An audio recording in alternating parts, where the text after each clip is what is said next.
Catch the spirit of the game, the Hastings Sodbusters. Throwing strikes, being efficient with our pitches, making those routine plays, and having a great approach at the plate. So just keeping things simple and just building up that team chemistry as much as possible, I think, will help you win some games. 1-2. Swing and a miss as the Sodbusters strand the bases loaded to keep this a tie game. This one is bounced back up the middle and into center field for a base hit. One run scores. Here comes Printer around third. Our fans recognize that, and they know that it's a family atmosphere at our place, and that's what we like. To the left side and through for a base hit. The go-ahead run scores as Jensen delivers once again. This one, the lightest of light hits. He gets an RBI single. I think it's just a great experience, getting kids from all over the country to come in and play together. Catch the spirit of the game, the Hastings Sodbusters. The playoffs begin today for the Hastings Sodbusters, not officially, but if Hastings is to have a realistic shot down the stretch, they really need to beat teams in front of them, and one of those squads is Fremont. The Moo are 12-4 in the second half, second in the second half standings, just 2 games back of powerful Casper. And they now have the second best overall record in the Independence League. Keep in mind, if Casper sweeps, team with the second best record will be the other playoff squad.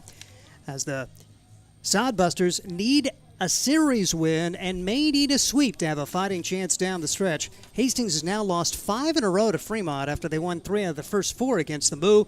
Hopefully, home cooking will be the issue and help us Sodbusters get a victory today. I'm Steve Stein. Our producer is Mason Hendricks. Sodbusters coming off a series loss at Casper. They won the opener and had a great chance to win the second game.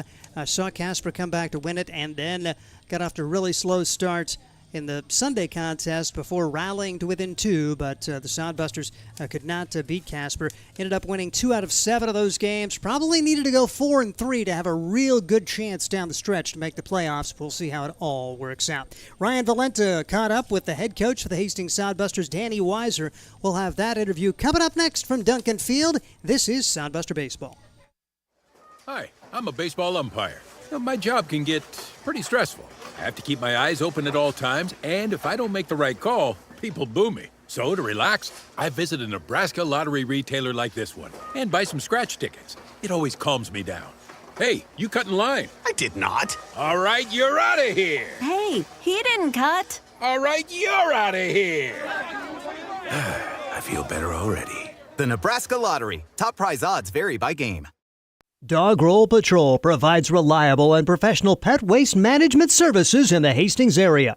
Hire Dog Roll Patrol today and spend more time enjoying your furry friends and less time cleaning up after them. Depending on your location and number of pets, Dog Roll Patrol will work with you to come up with a schedule that best fits your situation. Dog Roll Patrol takes great pride in their work. Family owned and operated out of Hastings. Get a free quote and details on the services at dogrollpatrol.com.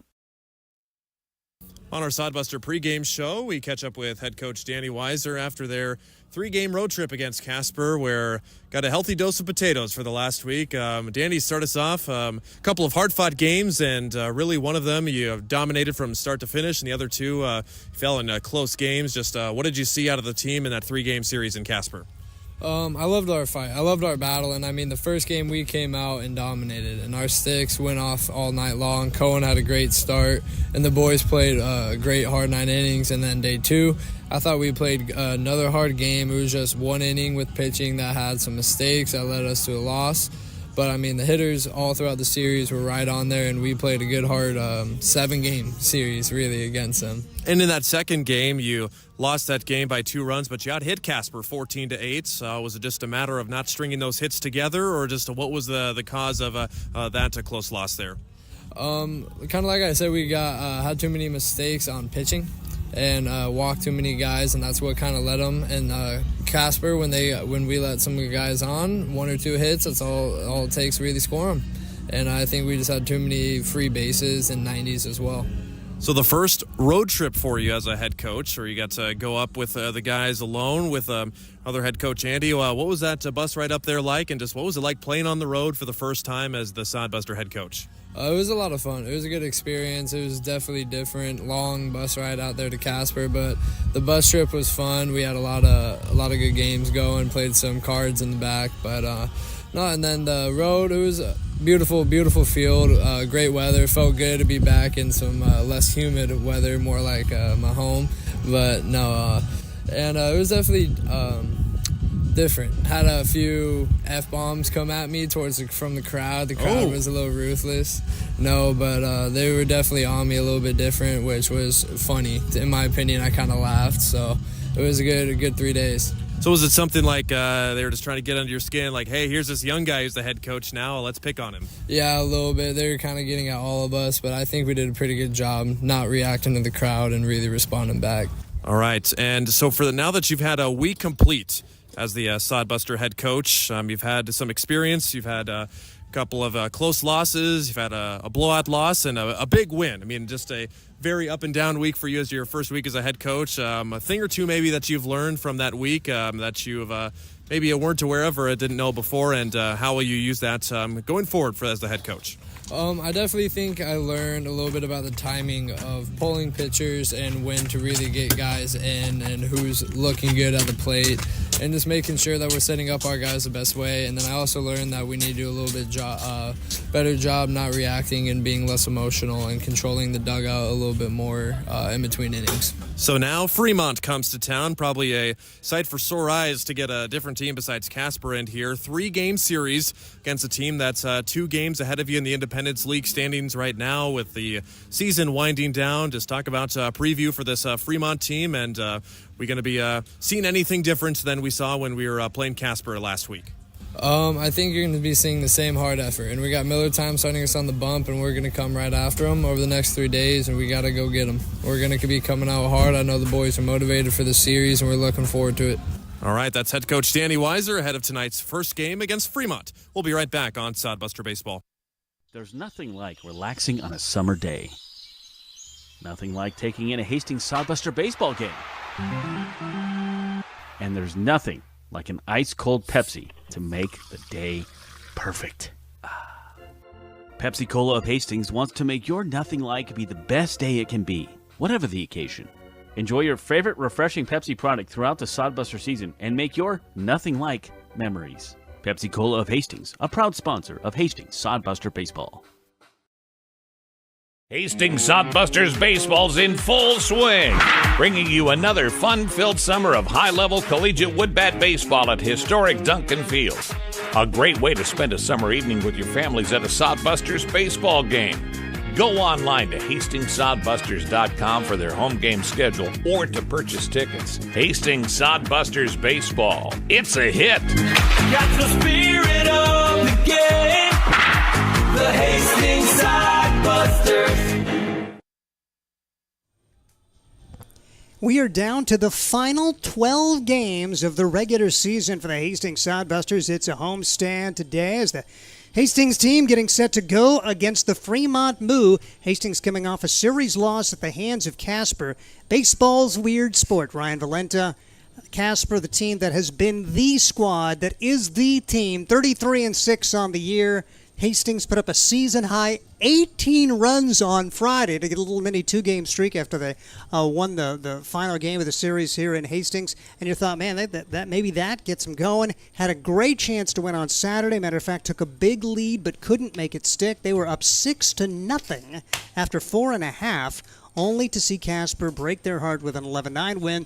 And then Sunday, Casper scored 5 in the first against the Hastings Ace, took a 7-5 lead after 3 and went on to an 8-6 win. Pretty good battle for Hastings after giving up a 5 spot in the first, but losing that series, really needed to win that series. Would have loved to go 4-3 against Casper. Had a realistic chance to do that when you look at the scores for the whole day, but it is what it is. You go 2-5, and now have to find a way to get a streak going here at home if you're going to be playing in August. And like you said, Steve, that's 18 runs in that first game. You thought, oh my goodness, the runs are here. Well, maybe hopefully they saved some runs for the next day. They did. 9 runs the next game on Saturday and 6 runs in the game on Sunday. You were going to win most of those games when you score at least 6 runs and even 9 runs in those contests. Unfortunately, that's what you get when you play Casper, especially this season. But mean, talking with the guys pregame over into the bullpen, they're definitely glad to be playing someone other than Casper, too. And like you mentioned, it is crunch time, and all the Sodbusters can do is control their own fate here. You got to make a statement against Fremont, because afterwards it is going to be up to Fremont and Spearfish to lose a bunch of the games afterwards, and for the Sodbusters to win a bunch of those games. You like the Sodbusters' schedule, especially after Fremont. You got 2 with the Bison, which has struggled in their first part of the season. Oahe, they've been good in the second half, but in the first half, they were kind of an iffy team. The Sodbusters have some experience against Oahe. And then the Prospects, which, my oh my, I don't know about you, Steve, but been waiting for the Prospects to get going all season. Just haven't really done that. So you like the Sodbusters' chances, and especially with a lot of offense out in Casper. Busters back at home field, like their chances here tonight against Fremont, who's, don't want to say have had a rather easy schedule in the recent going, but as a matter of fact, they have been playing nobody but the Plainsmen and the Prospects this month. So it'll be time for some different competition here with Hastings tonight, and we're going to have a really good 3-game series here this week, Steve. These two teams have been amazingly competitive, even though Fremont has won 6 out of the 9 contests.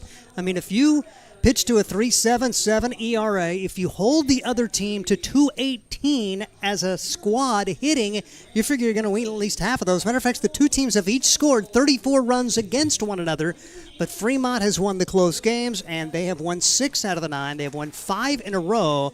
And haven't played for a while, but the Sodbusters need to turn that around here on the home field today. Let's take a look at the starting lineups brought to you by Quality First. First of all, for the Sodbusters, it's Taylor Gill. He's leading off and playing left field. Oh my goodness, did he get it going? How about 8 for 11 in the Casper series for Taylor Gill? Josh Printer, the shortstop, will bat second. Sawyer Duddleston playing his final 3 games as a Sodbuster. He will be saying goodbye on Thursday, and so we'll try to at least say goodbye off-air to him, to a guy who's been a heart and soul member of this Hastings Sodbuster team during his career.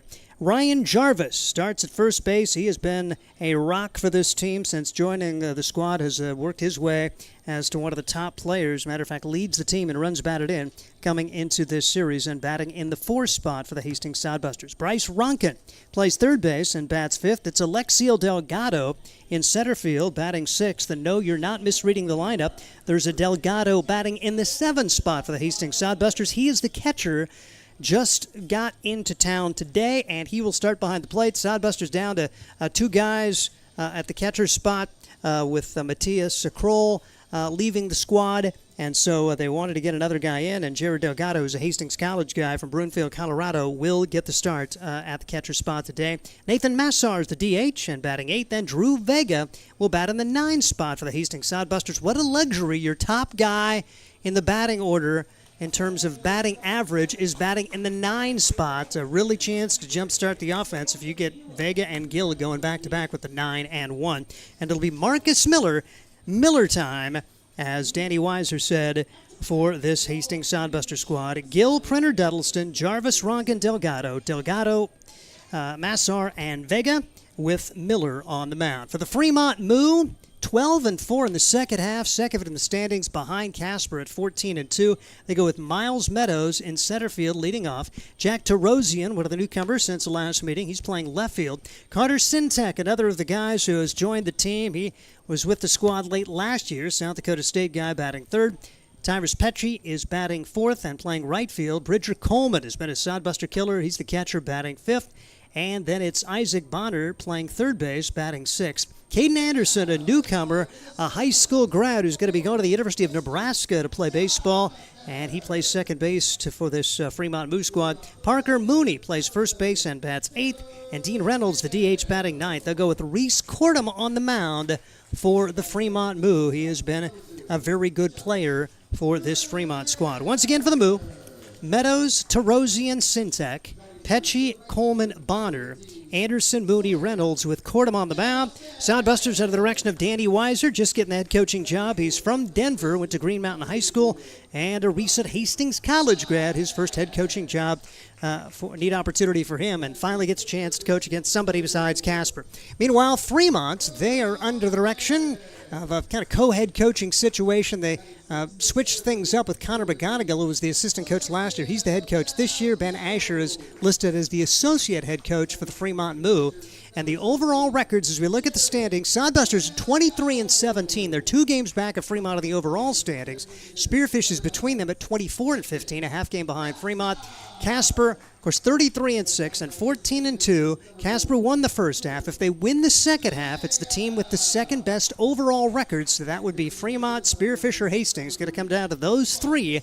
And it'll be fascinating over the final couple of weeks. That's why Ryan Valenta, this game's big. I mean, no, it's not the playoffs, but man, it feels like if you're gonna have a chance here in the final couple of weeks, you got to win 2 out of 3, and better yet, win 3 out of 3. And that begins with tonight, where you try to get 1. Absolutely, and I mean, like you mentioned, this was when we were doing the Casper series, it was almost like, oh my gosh, this is it. You won a couple of games and still very much in the running. So need at least 2 wins. You would love 3 wins against Fremont this week. Let's take it down to the field for the playing of our national anthem. We get a little brass quartet. This should be actually 5 of them, so quintet. There you go. Here we go.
Little brass. Gotta love the brass, huh? Go trombones. There you go. Trombone all the way through my life. So, all right. Life's good. That guy's he's got a valve trombone down there, and those are the ones those cost thousands of dollars, and those are no cheapy ones. So that's it's a guy who loves what he does, and willing to bring the big gun out to play the national anthem. Love it. All right, let's take you through this game by the numbers. Sodbusters coming into today, a batting average of .252. They've hit 5 home runs. They're 73 out of 92 in stolen bases for 79%, and a team ERA has ballooned to 4.84. Meanwhile, the Fremont Moo coming in, a team batting average just .245. They have hit 15 home runs. Not really a stolen base team, 41 out of 49, and their team ERA is at 4.05, but against the Hastings Sodbusters, mentioned Fremont is 6-3 against Hastings. They're hitting only .218 against the Sodbusters, but they have a team ERA of 2.25. Meanwhile, the Sodbusters hitting almost 40 points better. They're .255 against Fremont, but a team ERA of 3.77. And again, both of these teams have scored 34 against one another, 3.8 runs per ball game. So we expect a well-pitched contest, and these well-pitched games have just gone right down to the wire, and Fremont has won the majority of them. They swept a 3-game series in Fremont to now take over the season lead. Sodbusters had won 3 out of the first 4, and it has turned around and gone the other way with 5 in a row for Fremont. Hastings, again, they're going to go with Marcus Miller, the left-hander who had an outstanding start in his last one against Casper, kept his team in the game, but the Sodbusters couldn't come out on top. Went 7 innings, allowed 3 runs, 2 of those earned, 8 hits, struck out 7, didn't walk anybody. Really outstanding for Marcus Miller, as we've got one of those standoff things going, huh? Max Coughlin for the Sodbusters, and Baylor Hicks and Dylan Brandenburg not budging. as they have stayed there since the end of the national anthem. Even field umpire Jake Yeager was standing by the Fremont guys for a second when Miller finished up. He clapped his hands, and now home plate umpire Daniel Roth says, all right, come on, guys. Let's toss them. Sodbusters, I don't remember the last time they've lost a standoff here, but Coughlin's outnumbered. Yeah. Stay tough. Stay tough, Max. Let's take it through the defense. Jared Delgado's doing the catching for the Sodbusters. Rain's on the way, guys, by the way, so you may want to get off the line. Ryan Jarvis at first base. Second base, it's Drew Vega. Josh Printer plays the shortstop position. Bryce Ronkin at third. And at second base, or I should say at first base, it's Ryan Jarvis. And the outfield, left to right, Taylor Gill, Alexio Delgado, and Sawyer Duddleston as the Fremont guys win. So hopefully that's not an omen, I guess. We'll see how it all works out. Miles Meadows will step into the right-handed box for the Fremont Moo. Hope you enjoyed today's game here on YouTube. At a first pitch strike to Miles Meadows. Meadows batting .250 on the year. Leads the team with a couple of triples. Also tops on the team with 9 stolen bases in 10 attempts. Has not hit Hastings very well. Fremont hasn't hit Hastings very well as the pitch fouled away as Meadows 143. And he also has a couple of RBIs and a run scored for this Fremont squad against Hastings. But I've seen a couple of games where Hastings way too many walks, and that has led to losses. Meadows sprays this one foul. Nothing but strikes so far for Marcus Miller as Meadows down to the count and fouls the pitch away. No balls, 2 strikes to the starting center fielder out of Solano Community College. Solano Community College Falcon from Fairfield, California, standing in that right-hander's box as we are just getting rolling, and the 0-2 pitch just misses for a ball, 1 ball, and 2 strikes. As mentioned, Daniel Roth is the home plate umpire. Jake Yeager, the field umpire here today. 1 ball, 2 strike, and a strikeout. Marcus Miller tied him up on the inside. A good start for Miller as Miles Meadows goes down on strikes. And there's one thing about Marcus I think we've seen a lot of improvement from last year to this year is that he is throwing the ball over the zone a lot more and mixing up his pitches a lot better. Last year, almost with the lack of speed, don't want to say he has a lack of speed, but a little bit less than the other guys, almost like he was trying to pitch around guys too much, and then when he would make a mistake, it was trouble. Big swing, no contact for Jack Tarosian. Tarosian, he is from Omaha, went to Hutchinson Community College, and now next stop, Creighton. He's joined the team since the last meeting, batting .250 early on. Swings and misses here, quickly 2 strikes, and nothing but strikes so far for Marcus Miller, as Tarosian has a couple of doubles, 5 runs batted in, and 5 runs scored. Lefty versus lefty matchup as Marcus Miller quickly working, looks in at Delgado, and the pitch is sprayed foul, and you're saying, Delgado, yes. Jared Delgado, the new catcher, just arriving today, and buddy, it's summer baseball, you're in the lineup because our catchers are gassed. As we were down to 2 with Matthias Kroll leaving the squad, heading back for his next stop. 0-2 pitch, off speed, way outside for ball 1. You've got Nathan Massar, but trying to keep him fresh for pitching, and he's battled arm injury, so you really don't want him catching at this point. So it's pretty much Yamato Sato, and then a good opportunity to see Fred Bond return to the team. So the pitch misses now 2-2, the count on to Rosian. And we did see Massar pitch in the Casper series, so like you said, definitely want to keep him more fresh on the mound because he is more valuable on the mound with that electric right arm. 2-2 pitch on the way from Miller, and this one is hit hard, back up the middle. Nice backhand stop for Vega, no problem for there, and he'll throw him out. 2 quick outs, so 4-3 put out there for Tarosian and Carter Sintek. Another one of the newcomers will bat. He's a Fremont guy, goes to South Dakota State. 4 for 10 in 3 games played with 2 runs batted in for the Fremont Moo. Had an older brother who was just outstanding for Fremont. High school Legion ball. Miller across for strike. No balls and a strike on Carter Sintek. Fremont turning into a pretty perennial power in Legion baseball. 0-1 deliveries, bounce back up the middle. Third baseman's got it. Ronkin throws, and 1, 2, 3 go the Fremont Moo in the first. No runs on, no hits. We head to the bottom half of inning number 1. Fremont nothing. Hastings coming up, and this is Sodbuster Baseball. Let's face it, we move our bodies around a lot. And sometimes things happen. A tweak, twist, pull, strain, ache, or pain. At Fisk Chiropractic and Sports Care, their goal is to restore your mobility, keep you moving, and ensure your rehabilitation is effective, efficient, and stress-free. Do you suffer from headaches and neck pain, lower back or sciatica? Call Fisk Chiropractic and Sports Care today. Start to discover wellness through chiropractic care. Fisk Chiropractic Sports Clinic.com. Start feeling better now. At Hastings College, we celebrate all the ways you shine. From more than 20 athletic teams to band, choir, theater, and art, plus esports, creative writing, speech, and media. Join in to earn a scholarship and find your people, the friends you'll hang out and have fun with. It's what makes Hastings great. So check out Hastings College, where your experience matters, in the classroom and in the activities you love to do. Visit us at hastings.edu.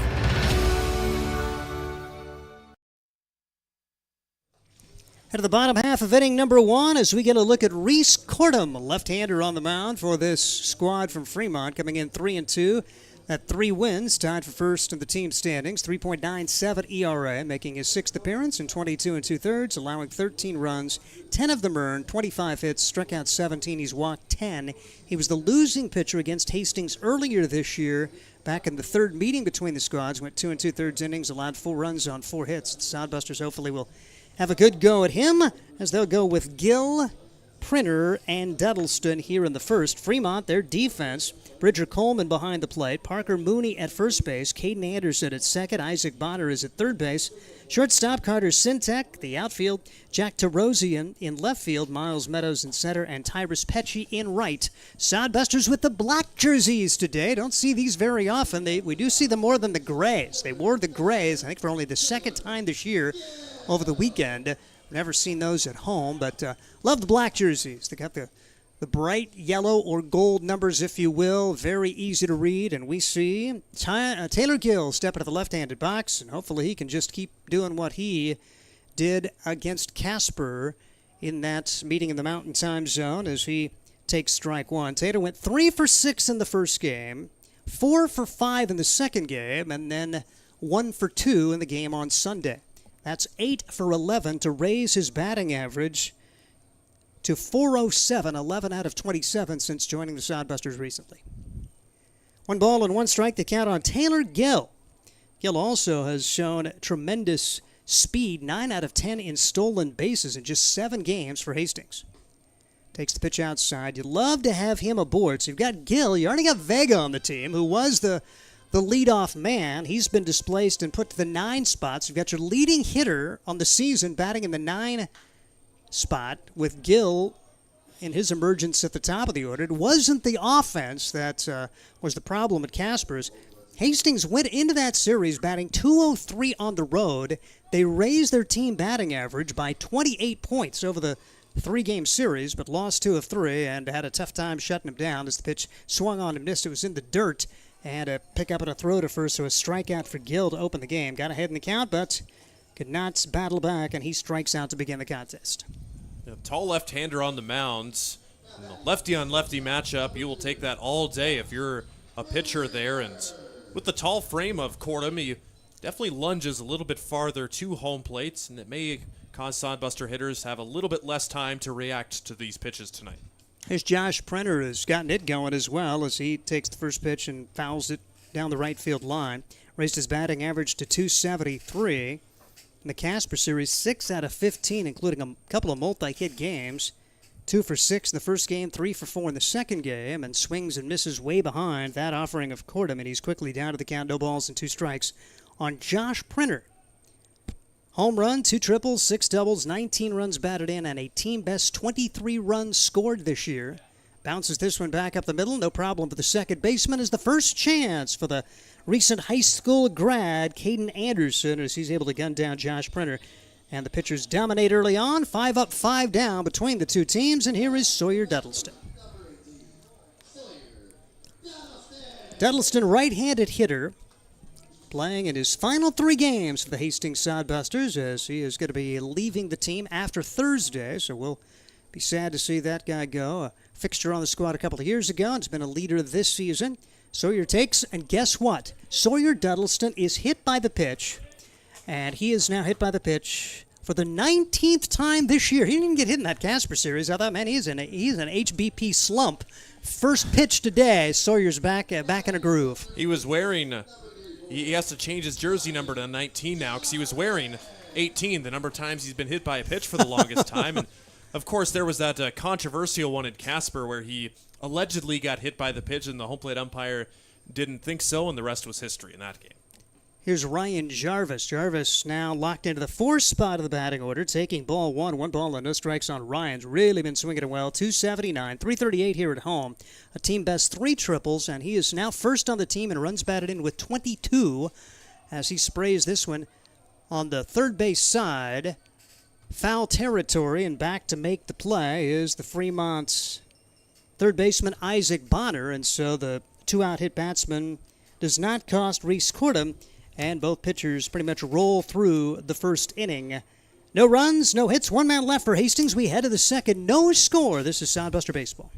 Sodbuster Baseball is sponsored by Jerry Spady Chevrolet GMC. It's one of the many ways Jerry and Greg Spady, along with their families and employees, have proudly embraced a passion for giving back to the community. The folks at Jerry Spady Chevrolet GMC realize the importance of enriching and improving the lives of their neighbors. They've accomplished this through philanthropy and active personal involvement. Featuring the top new and used inventory in the region and a certified service department, Jerry Spady Chevrolet GMC, 2750 Osborne Drive East in Hastings, or at spady.com.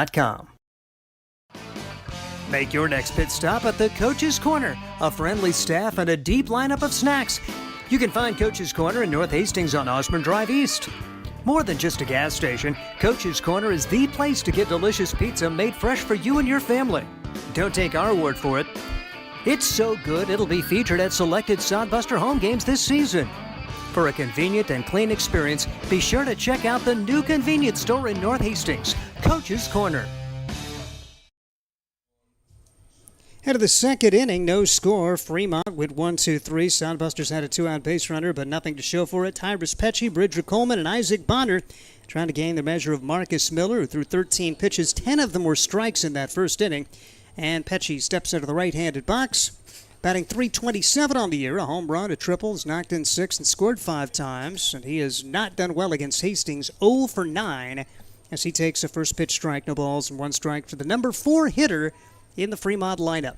0-1 delivery, pitches inside for a ball. I mean, you look at this lineup, it just doesn't scare you like a team like Casper, where up and down the lineup, 300 hitters galore, guys who could go gap to gap. But Fremont has found a way to be opportunistic and win 6 out of the 9 against this Hastings Sodbuster squad. And plus, they've got dudes who can pitch it. And when you pitch to an ERA of 2.25, you're going to win a lot of games. And that's what Fremont has done against Hastings this year. A 2-1 count, and the pitch is bounced foul by the head coach of the Fremont Moo, Connor McGonigal, who just stuck out of hand. Really, no dive there. That was not. Yep, he's getting nothing to do with it. Head coaching mode right there. 2-2 the count, and the delivery. Just did get a piece of it. Fouls it back to the screen. Remains 2-2 on Tyrus Pecci. Pecci out of Johnson County Community College down in Kansas. He's a Pius X grad. A few Pius Thunderbolts on this Fremont squad. 2-2 pitch from Marcus Miller. Hard hit ball back up the middle, and that's a base hit. No chance for Alexiel Delgado to grab that one. And the first base runner for Fremont is the leadoff man aboard in the second inning with their 5, 6, and 7 hitters coming up. Yeah, Pecci was due there. .327 hitter on the year. No hits against the Sodbusters. Now batting a cool 100 against Hastings this year. Here comes Bridger Coleman. Coleman is a guy who's done pretty well against Hastings this year. Has a 3-hit game to his credit. Half of his hits against Hastings coming back on May 28th. The pitch gets by, and now there's a runner in scoring position with nobody out, and a 1-0 count now on Bridger Coleman, who enters the contest with a batting average of .330 and a team best .443 on base percentage. These are the situations which have haunted Hastings. Fremont been able to get runners on and score them during this 5-game winning streak over the Sodbusters. This pitch is fouled away. Count goes to 1 ball and 1 strike on Bridger Coleman. Coleman out of Allen Hancock Community College, the Bulldogs. He's a California guy, hit .248 in the spring. Yeah, that May 28th game was the season opener for the Sodbusters, and Coleman went 3 for 5, a run batted in, and a run scored against. Marcus Miller, who was the starting pitcher, got off to a great start. And then Fremont able to string together some hits, a lot of bloop hits in that contest, but Marcus did take the loss that day, even though, according to the flight scope, the 10 hardest hit balls that day were hit by the Hastings Sodbusters. The Moo able to bloop the Sodbusters to death that day. That was the first meeting between these two teams, won 6-1. 1-2 delivery, beauty called. Strike 3 as Coleman could not get the bat off the shoulder. He goes down on strikes, and there's 1 on and 1 out with Isaac Bonner coming up. Yeah, obviously Coleman looking for something different there, and good pitch selection. Jared Delgado, Hastings College guy, him and Marcus Miller probably know each other very well and probably know what each other like to call and pitch. Right there for strike 1 to Isaac Bonner. Bonner down to the count, no balls and a strike. He's hitting .235 with a triple, 6 doubles, 7 runs batted in, and 19 runs scored for the Fremont Moo. Lefty-lefty matchup. Pitch outside. Delgado keeps it in front. And it goes to 1 ball and 1 strike on Isaac Bonner. Bonner against Hastings this year, 150, 3 out of 20. 3 runs batted in and 2 runs scored. Watches this one go by for strike 2. Thus far, it seems as if the outside corner is being given by the home plate umpire, Daniel Roth, which should make for a more fast-moving ball game if we see corners called. Guys better be ready to swing. 1-2 with 1 out. Miller brings it home. And this one lined to center field. Alexiel Delgado on his horse, but has plenty of time and plenty of room. Runner tags at second base. Here comes the throw in. Not going to be in time. As advancing from second to third will be Tyrus Petchy. Runner at third, 2 outs now for Caden Anderson. Yeah, good breaking ball by Miller on terms of breaking. Unfortunately, just left it too far up, and Bonner able to put a good swing on it and gets Fremont 1 base closer to breaking this scoring zeros in the second inning here. Opportunity here for Caden Anderson in his Fremont debut. He's a graduate of a high school in Iowa and going to be a University of Nebraska baseball player, and he is first pitch swinging, fielded by Rocket over at third, and the Sodbusters get out of the situation with no damage done. Good job for Bryce Ronkin to play the hard hit ball off the bat of Caden Anderson. And no runs, 1 hit, 1 man left into the bottom of the second, no score. It's Fremont and Hastings. This is Sodbuster Baseball. There's nothing like relaxing on a summer day. Nothing like taking in a Hastings Sodbuster baseball game. And there's nothing like an ice-cold Pepsi to make the day perfect. Pepsi Cola of Hastings wants to make your nothing like be the best day it can be, whatever the occasion. Enjoy your favorite refreshing Pepsi product throughout the Sodbuster season and make your nothing like memories. Pepsi Cola of Hastings, a proud sponsor of Hastings Sodbuster Baseball. Hi, I'm a baseball umpire. My job can get pretty stressful. I have to keep my eyes open at all times, and if I don't make the right call, people boo me. So to relax, I visit a Nebraska lottery retailer like this one and buy some scratch tickets. It always calms me down. Hey, you cut in line. I did not. All right, you're out of here. Hey, he didn't cut. All right, you're out of here. I feel better already. The Nebraska Lottery. Top prize odds vary by game. Head to the bottom half of inning number 2. It'll be Ronkin, Delgado, and Delgado to try to find the measure of Reese Cordham. Cordham hit 1 man with 2 outs, but that was it. And, of course, who did he hit? Sawyer Duddleston. And it's not like Sawyer leaned into that one. Now, sometimes Sawyer doesn't move very much when the ball's coming at him, but, that just drilled him pretty much right in the box. It's just weird that he has been hit that many more times. There's nobody else in double digits, and Sawyer now up to 19 times being hit by a pitch. And here's Bryce Ronkin for the Hastings Sodbusters, a South Dakota State guy. He's from Sioux Falls. And he is 7 out of 26 for a .269 batting average since joining the Sodbusters. 3 extra base hits, including a couple of doubles. 7 runs batted in, 5 runs scored. Does have a stolen base in his 7 games so far for Hastings. First pitch swinging, lefty-lefty matchup, and no balls and 1 strike on Bryce Ronkin. Ronkin played in a couple of the games, had a multi-hit contest against Casper On Friday, 2 runs batted in, 2 runs scored. Everybody hit it in that one as the Sodbusters rolled 18-7. Bouncing ball back up the middle, and it's knocked down. Turn, throw to first, no chance. What an effort, and that's got D1 range there for Caden Anderson, the future Husker, but could not throw out Rocket, who's got an infield single with nobody out here in the second. I mean, Anderson, like you said, really trying to make a name for himself early. Excellent diving stop, but unless you've got a large guy running, for lack of a better term, you're probably going to beat that out on the infield, but Ronkin stays hot. Here is Alexiel Delgado, who had a multi-hit game in that 18-run explosion on Friday, including a triple, a run batted in, 3 runs scored. And on the year, Alexiel has pushed his batting average to .223. He was below the Mendoza line most of the way, still leads the team with 2 home runs, and tied for first on the squad with 6 doubles now. Also has 2 triples, 18 runs batted in, 21 runs scored. 0-1 the count here. And turning and squaring is Alexiel. Pulls the bat back and a throw down to first, and Ronkin able to slide back in safely on the dive. 1-1 the count on Alexiel Delgado as the Sodbusters trying to get a runner in scoring position. Runs could be at a premium, so we'll see if the Sodbusters can find a way to get a runner into scoring position and get him home. 1-1 the count. Pitch taken upstairs, 2-1 the count on Alexiel Delgado for the Hastings Sodbusters. Delgado, .336 hitter in the spring for Carolina University. Against Fremont this year, 7 out of 27 has one of his home runs, batting .259. And takes the pitch, and he did not go around, so 3-1 down Delgado's. The Sodbusters on the verge of first and second, and nobody out here in the second inning. Fremont got its leadoff man aboard in the top half and could not score as Miller would set down the next 3. 3-1 pitch coming. Check swing foul, back to the screen. 3-2 now on Delgado for the Hastings Sodbusters.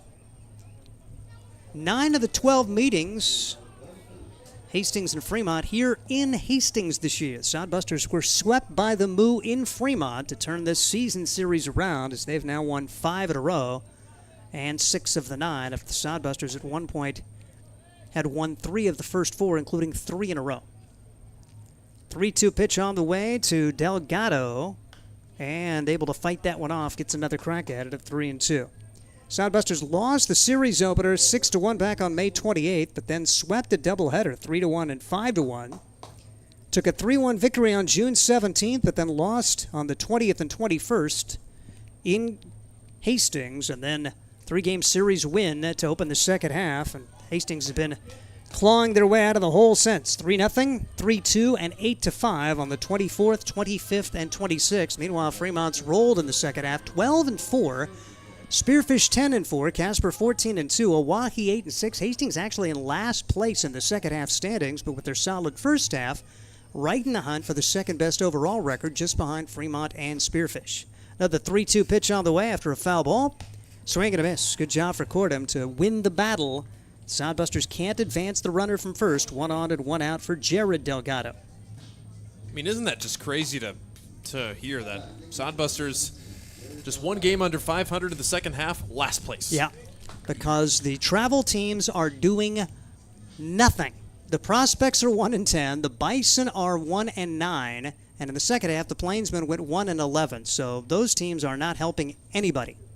Here's the pitch, and it's fouled away. Jared Delgado bats now, his Sodbuster debut. He's from Broomfield, Colorado, a Hastings College guy. Did all right in the spring, .277, a couple of home runs, 2 triples, and 4 doubles. Knocked in 7 for Hastings College. 0-1 delivery on the way. Runner goes, throw down to second base, not going to be in time. So Bryce Ronkin swipes his second base of the year, and now they do have a runner in scoring position with only 1 out. And a 1-1 count on Jared Delgado. Fortunate for Ronkin there. The catcher for Fremont, Bridger Coleman, double clutch the throw there, and maybe if he gets that out cleanly, get a much closer play and potentially get Ronkin out at second. Not known for his speed on the bases. So it's Sodbusters, any old blooper to the outfield, maybe an opportunity to take the lead here, and a bouncing ball foul. It's 1-2 on Jared Delgado. A couple of strikeouts for Reese Cordham in the early going, hoping for another K right here with Nathan Massar waiting on deck for the Hastings Sodbusters. 23-17, their high point 9 games over 500. Before this season, they had never been more than 6 games over 500 in any season. Been kind of hovering around that mark most of the second half now. Pitch taken outside for a ball, and Sodbusters have had a very tough schedule, probably the toughest schedule in the second half. Oahe maybe, because Oahe gets a lot of cracks at Casper and Spearfish, but Oahe's kind of been in a little bit of a more favorable schedule, if you will, playing the Bison a lot. The travel team that basically picked up where the Plainsmen left off as Delgado fouls the pitch away. And congratulations to the Bison. They did pick up a win, beat Spearfish, but lost 3 out of 4 in that series.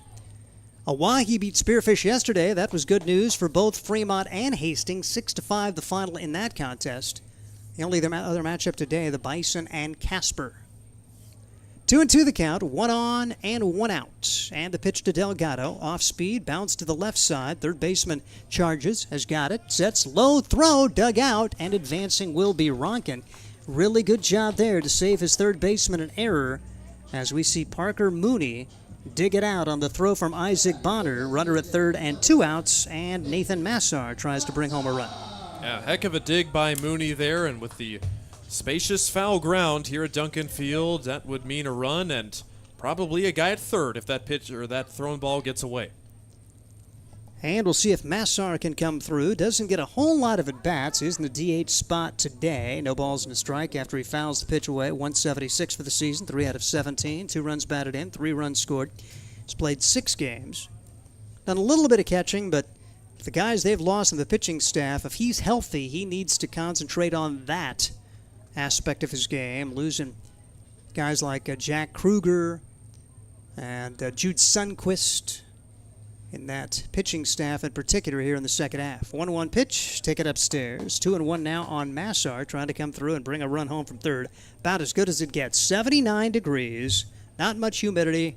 Perfect night for baseball here at Duncan Field. 4:08 to straightaway center. 2-1 delivery, taken outside. 3-1, trying to get an at-bat for Vega. This is a pretty big at-bat right here. You've got Drew Vega waiting on deck with the top batting average on the team at .336. Top batting average among the guys who've played quite a few games. You got to give a tip of the hat to Tanner Gill. It was .407 coming in today, but only 7 games. And it's a walk to Massar. Really good eye. So 2 on, the infield single and a walk. Couple of outs in between, and here is Vega. The aforementioned Sodbusters hitting .336 on the year. Yeah, you definitely want to make Fremont pay for walking the light-hitting Massar this year, and Drew Vega, top average on the team with a prime opportunity to get the Busters going early. Sodbusters and Fremont scoreless. First pitch strike to Vega. Drew, 2 for 4 against Casper in the first game of that series. Had a 1 for 3 game in the series finale. Sodbusters won the first game of that series 18-7. Lost the second game 11-9 after leading at 6-0. That really hurt. Pitch taken outside for a ball. 1 ball and 1 strike on Drew Vega. And then the Sunday game, Sodbusters gave up 5 with their ace on the mound in the first inning. Battled all the way back to 7-5. Lost eventually 8-6. 1-1 pitch. Taken for a ball. 2 balls and a strike now on Drew Vega for the Hastings Sodbusters. Vega, .339 here at home. The team best 19 stolen bases. As last year, Fremont, a free-running squad. Hastings, much more active on the bases than the Fremont Moo this summer. 2-1 pitch on the way. Vega bounces this one to the left side. Third baseman's got it. It's going to be a foul ball off the foot of Vega as he limps back in. Or was it? Fremont is leaving the field. Vega had to be a foul ball, didn't it? Because that took such a weird spin. So weird. I mean, because it bounced about 6 inches inside the foul line, and then, oh my gosh, they say Vega is out. Vega is literally limping back to the dugout, and Danny Weiser will have a conversation with the home plate umpire. Dan, you're up.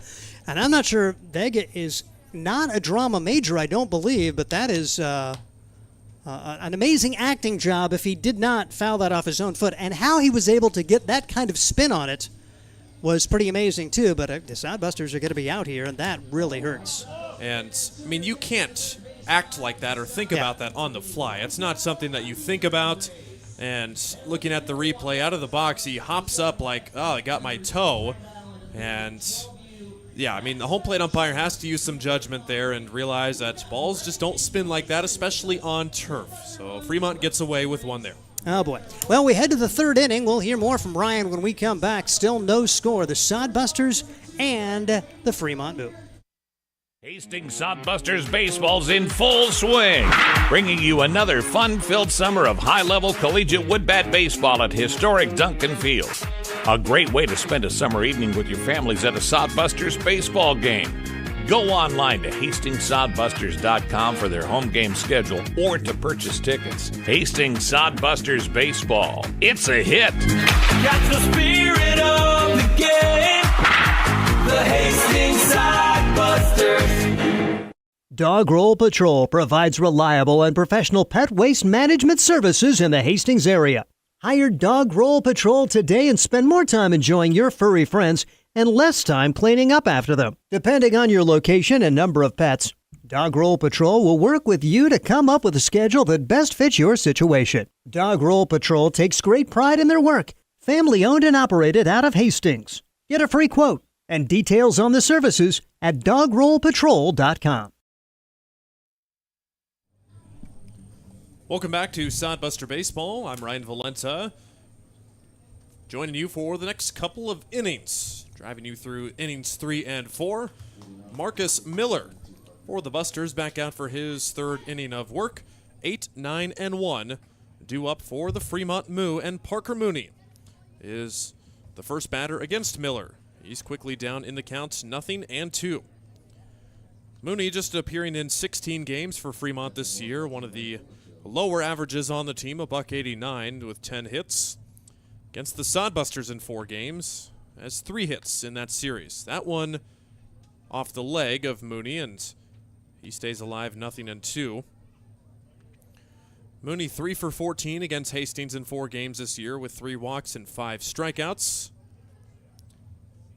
Look to get something going here as we are in a scoreless game after 2 innings. Miller, swing and a miss.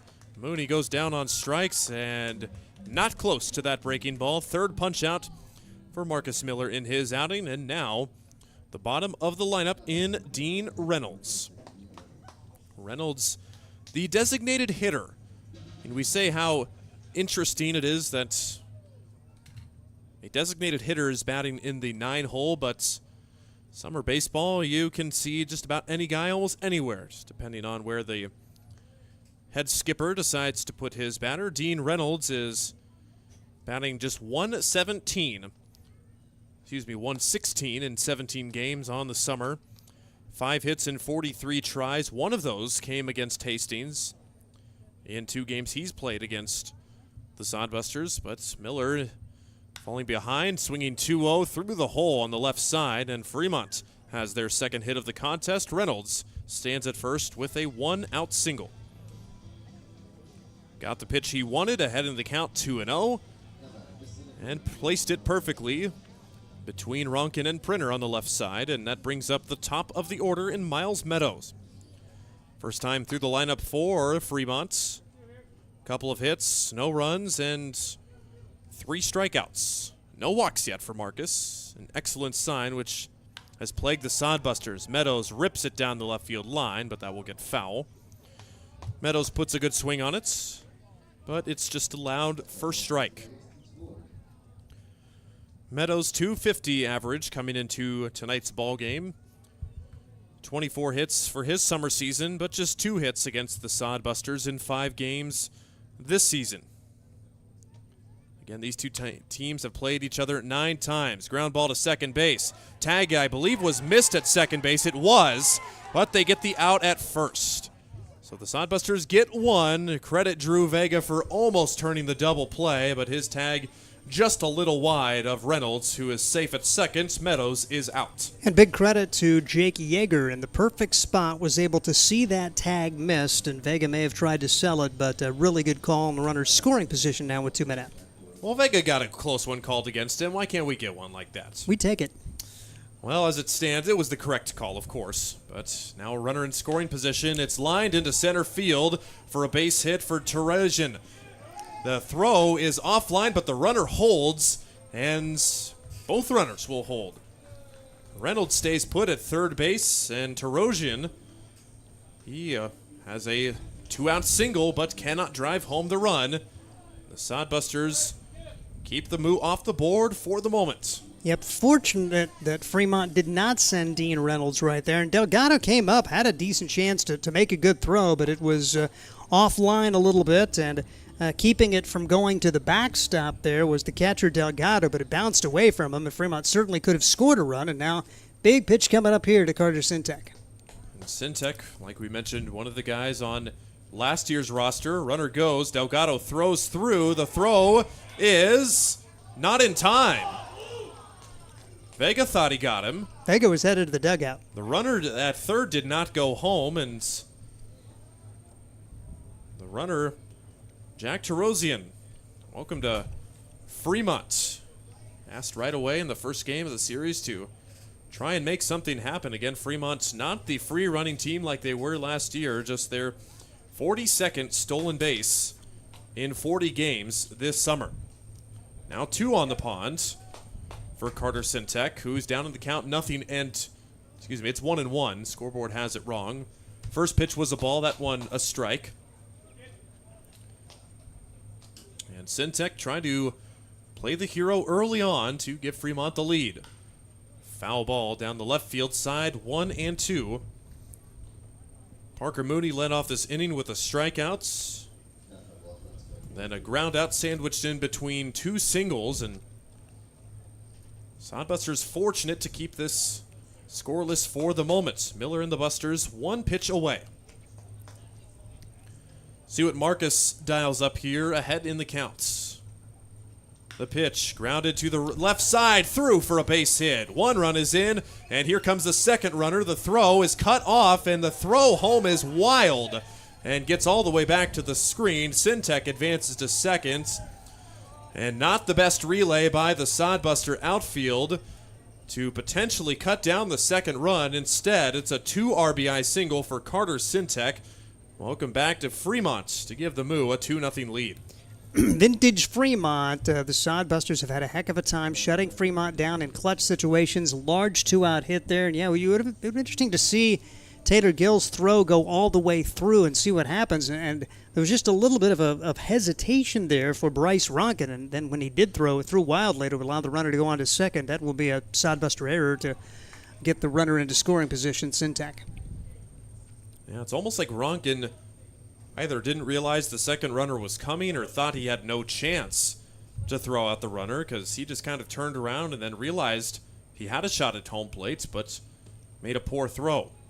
1 ball and 1 strike to Tyrus Pesci. He led off the second inning with a single, but was left stranded. But Fremont's okay with that right now as they hold a 2-0 advantage in this pivotal Game 1 of the 3-game series. Another miss by Miller upstairs, 2-1. And if you're Marcus, got to bear down and let your offense get back into this. Starting pitcher for Fremont has started twice against Hastings and struggled once in those contests, so this game far from over. Pesci takes way outside, 3 straight misses from Marcus. It's a hitter's count, 3 balls and 1 strike.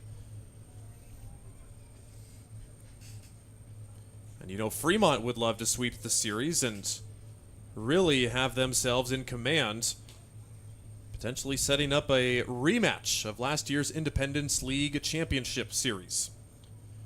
3-1, hit in the air to right field, playable for Duddleston, now near the foul line, and he makes the catch in foul territory, and the Sodbusters will settle by just giving up 2 runs, with Fremont threatening for more. 3 hits, 2 runs, 1 left for Fremont. Busters will try to answer in the home half of the 3rd inning.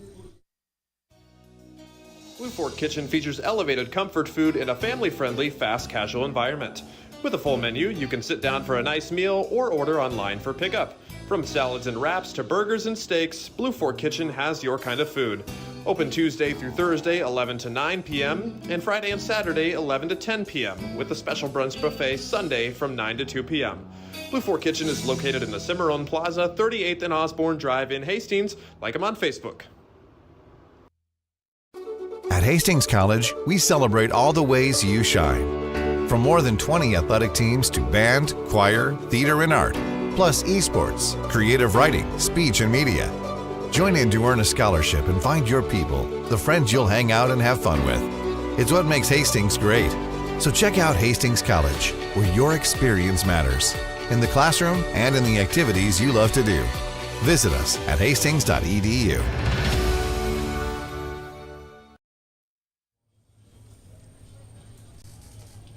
To zip Fremont. It has been all Fremont in the Hastings versus Fremont series recently, as Fremont sweeping the Sodbusters on the road, and a couple of wins for them beforehand, and it's already been better than last year. We'll give them that. The Sodbusters winning one time against Fremont in their plethora of games last year, and almost weird. I mean, the past couple of seasons, Sodbusters and Fremont, they've been best friends. And by best friends, I mean they play each other to death pretty much, and you're not seeing as many games against Fremont this year, albeit a couple less. So not a whole lot, but Sodbusters getting a lot of action against other teams this year, especially with the 3 travel teams. Or maybe it's just the way they've been laid out. It felt like and maybe it's because you lost 10 out of 11. Because the Sodbusters will actually play them more this year than last year. They'll play them 12 times this year, 11 times last year, but you lost 10 in a row. Okay. So it felt like you were playing them every day because you were losing every day. It's a Mandela effect, yep, if I have to say that. Well, see what Sodbusters can do at the top of the order coming up. Taylor Gill, Josh Printer, Sawyer Duddleston. As Reese Cordham back out for his 3rd inning of work, and he got out of trouble in the 2nd inning. The Sodbusters stranding 1st and 3rd with 2 outs, and Drew Vega called out on a controversial play that him and the Sodbusters thought hit him in the foot for a foul ball. The umpires disagreed, and Vega had the bat taken out of his hands to end the inning. Taylor Gill down at the count 0-2. Gill pops one softly to short center field. Coming on is the center fielder, Miles Meadows, who has no trouble catching that, and Gill retired for the 2nd time today. And it was such a huge call, and like I say, guys are doing their best. It's not like that they try to make mistakes, but it was such a large call in the course of the inning, and then especially when Fremont gets 2 in the next half, that makes it really painful. And also that stolen base that the Sodbusters thought they got in the last inning, that could have gone either way. Sodbusters didn't agree with. It's not one thing that kills you, it's just how you respond to adversity, and Sodbusters find themselves in a hole. Josh Printer up for the 2nd time, facing at a 0-1 count. Fouls it back, and Cordham working ahead of Sodbuster hitters up in the counts, 0-2.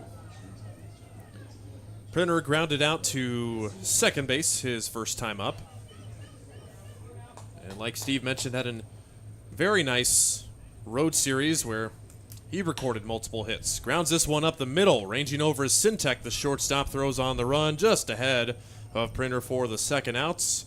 And Fremont's 2 up, 2 down in the 3rd inning. Fremont lost one of their better players, Steven Espinoza, the Charleston Southern product. He has left the team, but it's nice when you got a guy like Carter Syntax, South Dakota State guy, another D1 guy, to step right in at shortstop. Looks like he has really good range.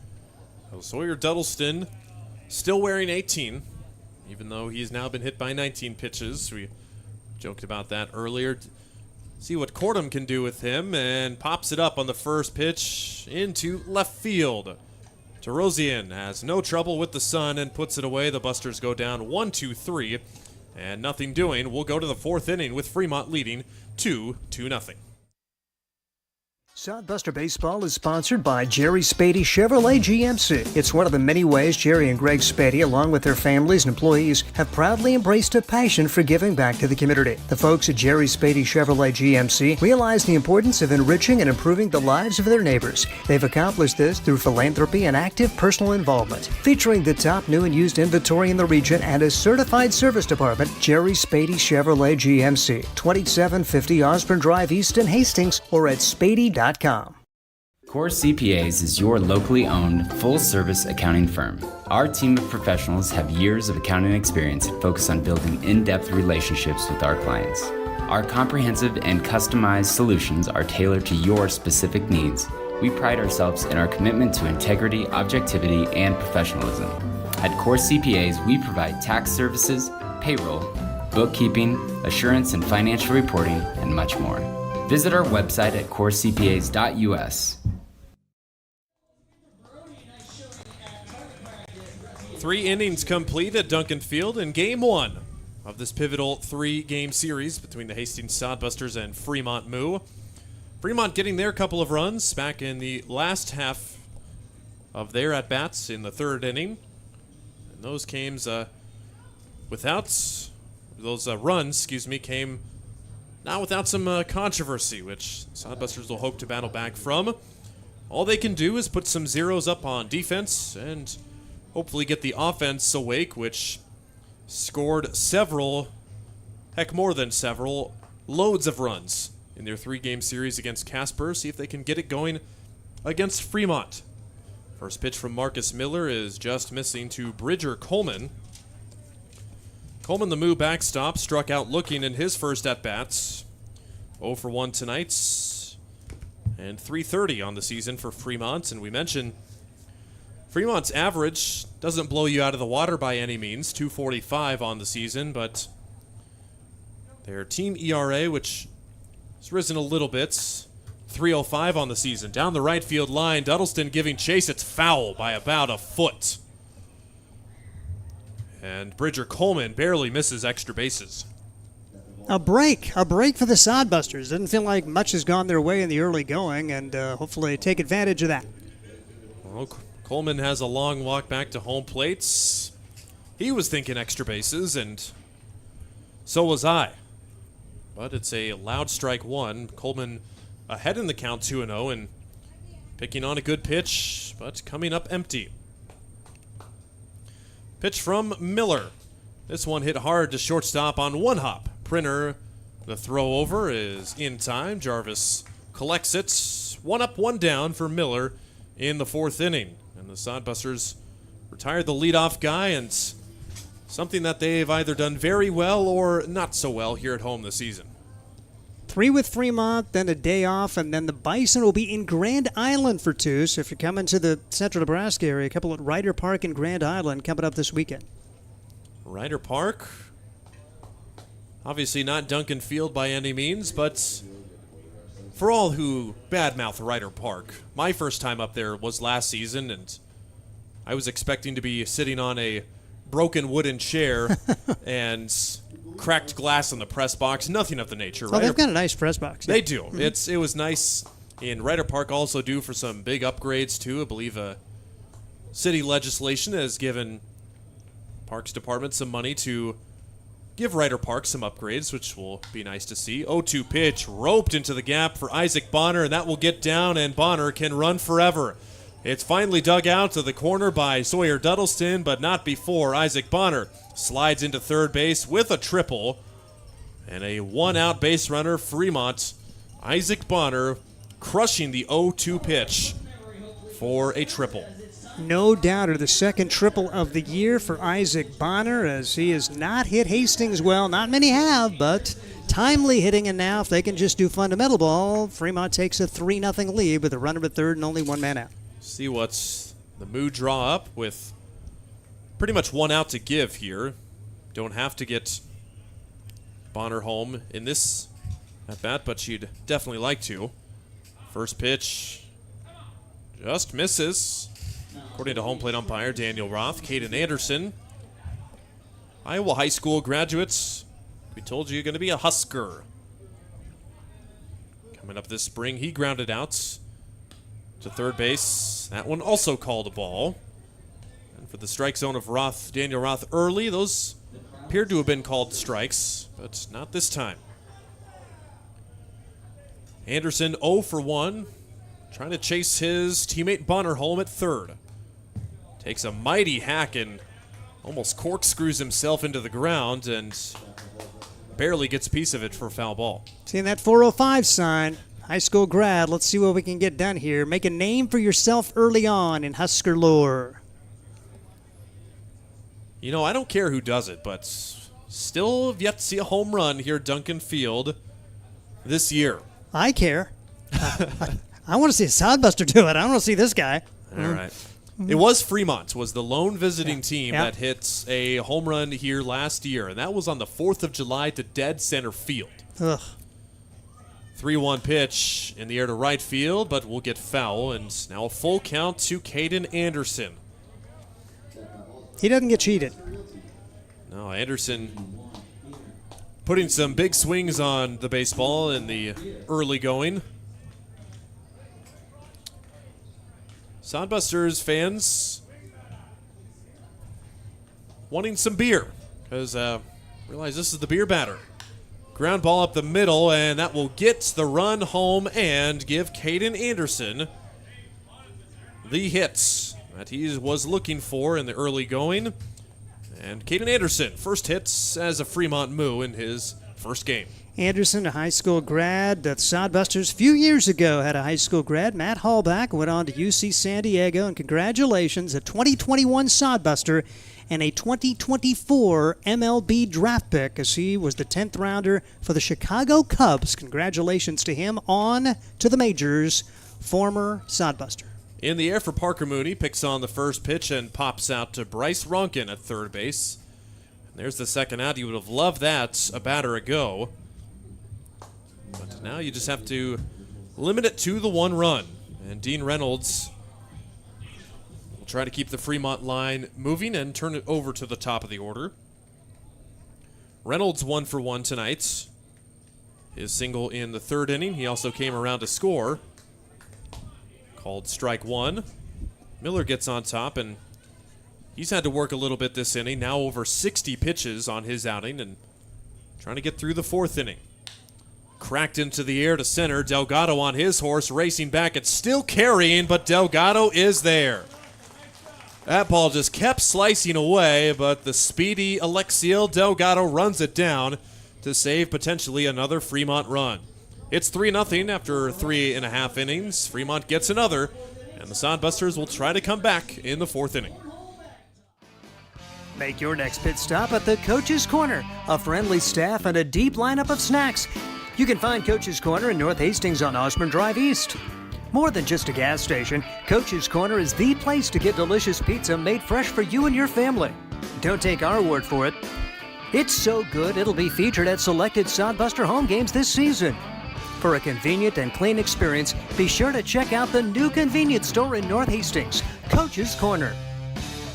Hastings Sodbusters baseball's in full swing, bringing you another fun-filled summer of high-level collegiate woodbat baseball at historic Duncan Field. A great way to spend a summer evening with your families at a Sodbusters baseball game. Go online to HastingsSodbusters.com for their home game schedule or to purchase tickets. Hastings Sodbusters baseball. It's a hit. Got the spirit of the game. The Hastings Sodbusters. Reese Cordum taking a little extra time to get out to the bump, but now just starting his warm-up pitches. He's got a 3-run cushion. Perhaps he was enjoying that cushion in the dugout a little too much, but rightfully so. He's been very, very good so far. Just a few base runners for Cordum so far on a hit batter, a single, and a walk. Otherwise, it has been relatively quiet for the Sodbuster offense, who will send up the middle part of the order, 4, 5, and 6 in the home half of the fourth inning. I'm Ryan Valenta, Steve Stein with me here, bringing you game 1 of 3 of this Sodbuster and Moo series as we face Fremont for the final time this season. For it's the Bison, Oahe, and the Prospects to close out the 2024 regular Independence League season. Ryan Jarvis digs in from the left-handed side and victim of a get-me-over floater from Cordum to get it ahead in the count 0-1. Jarvis popped out to third base in foul territory, his lone at-bat, so he's 0 for 1. He puts a high fly ball into right field, and not having to move very much, Tyrus Pecci is right there to make the outs, and it's been very good going for Cordum so far. His last outing against the Sodbusters coming in Fremont on June 25th as he picked up the win, allowing only 1 run on 5 hits in 5 innings. Wasn't a strikeout guy, just 2 strikeouts, 3 walks, but kind of a similar style today as he is getting them out. And Cordham has also been limiting the walks today as he's only walked 1 batter. And coming into this game, he had walked 10 batters and 8 of them came when he was facing Hastings. Foul tip into the mitts for Bryce Ronkin, 1-1 count. For Ronkin, the South Dakota State product, who has had 5 hits against Fremont this season, a .312 average. Breaking ball, that one juicy right there, and Ronkin can't do anything with it. Down to the counts, 1-2. Ronkin singled to lead off the second inning, but goes down swinging here in the 4th.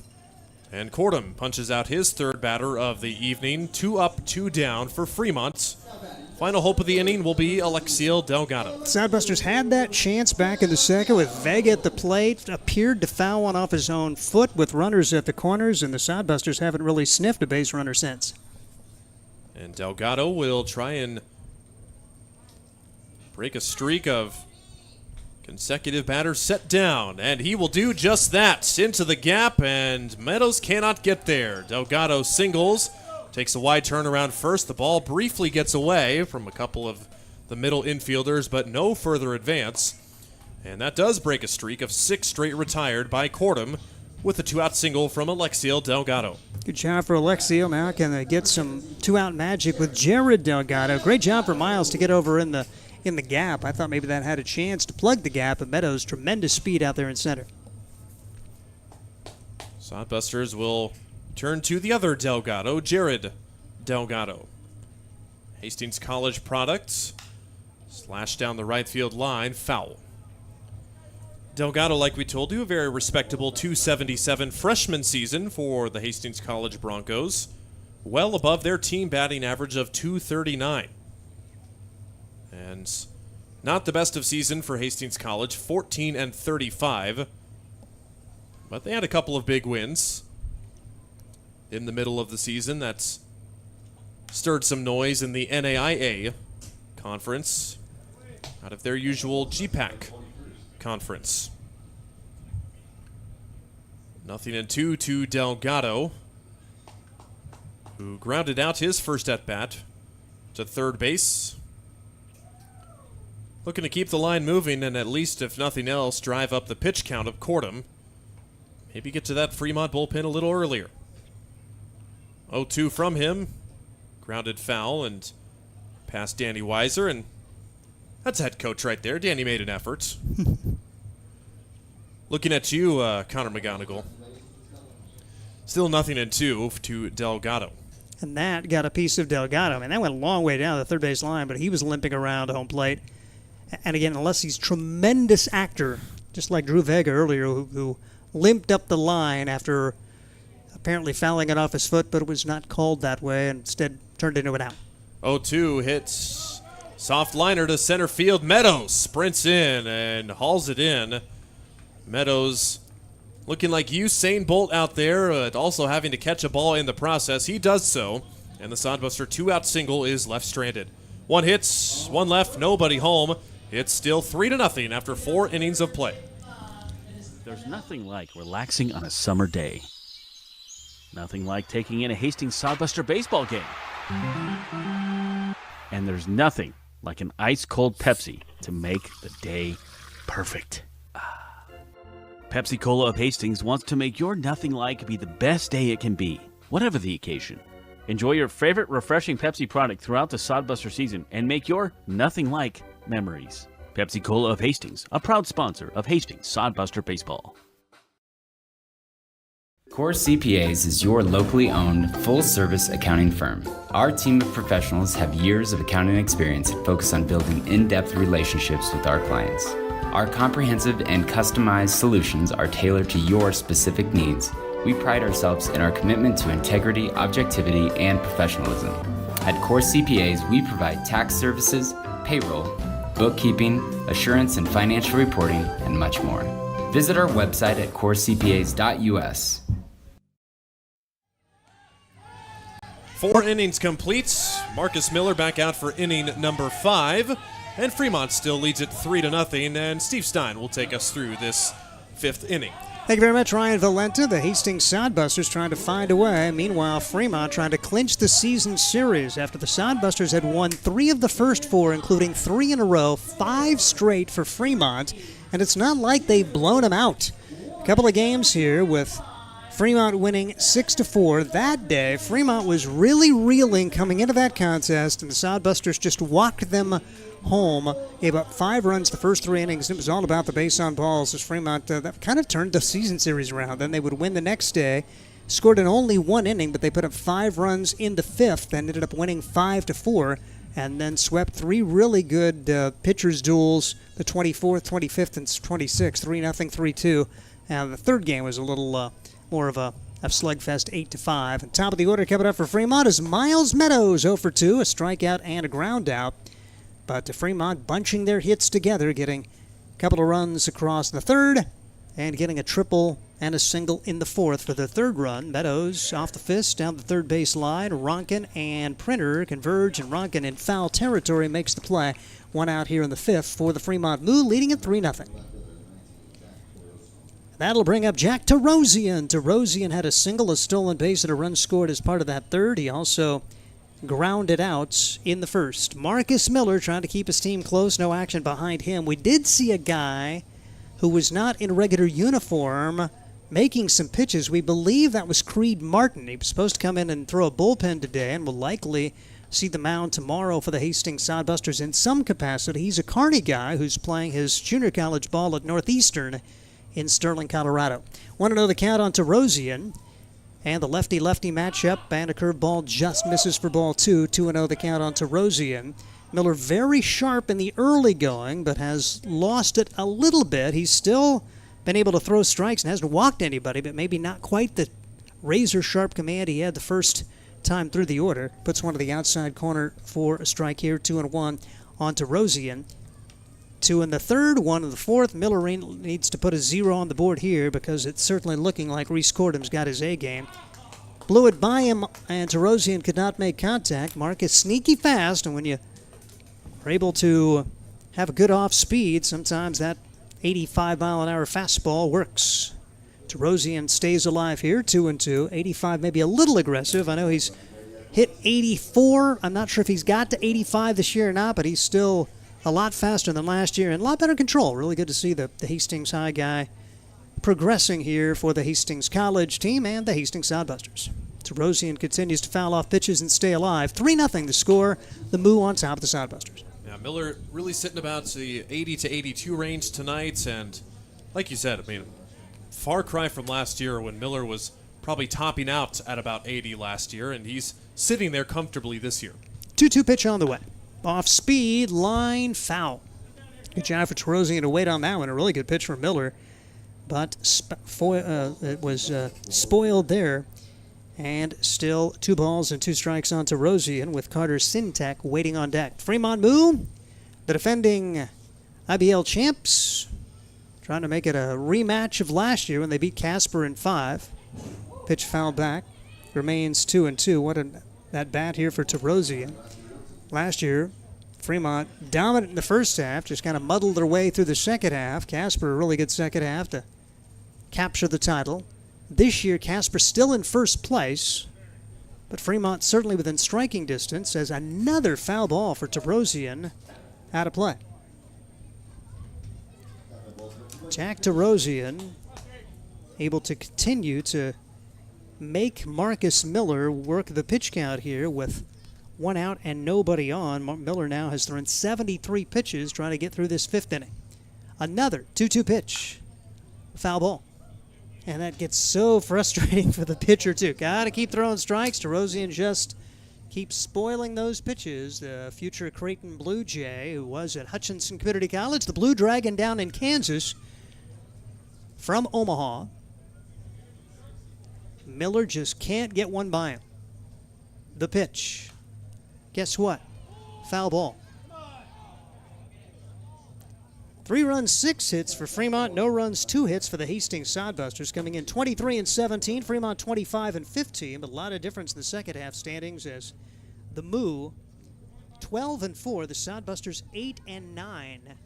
Second half standings. They have had a wicked second half schedule. Pitch inside 3-2.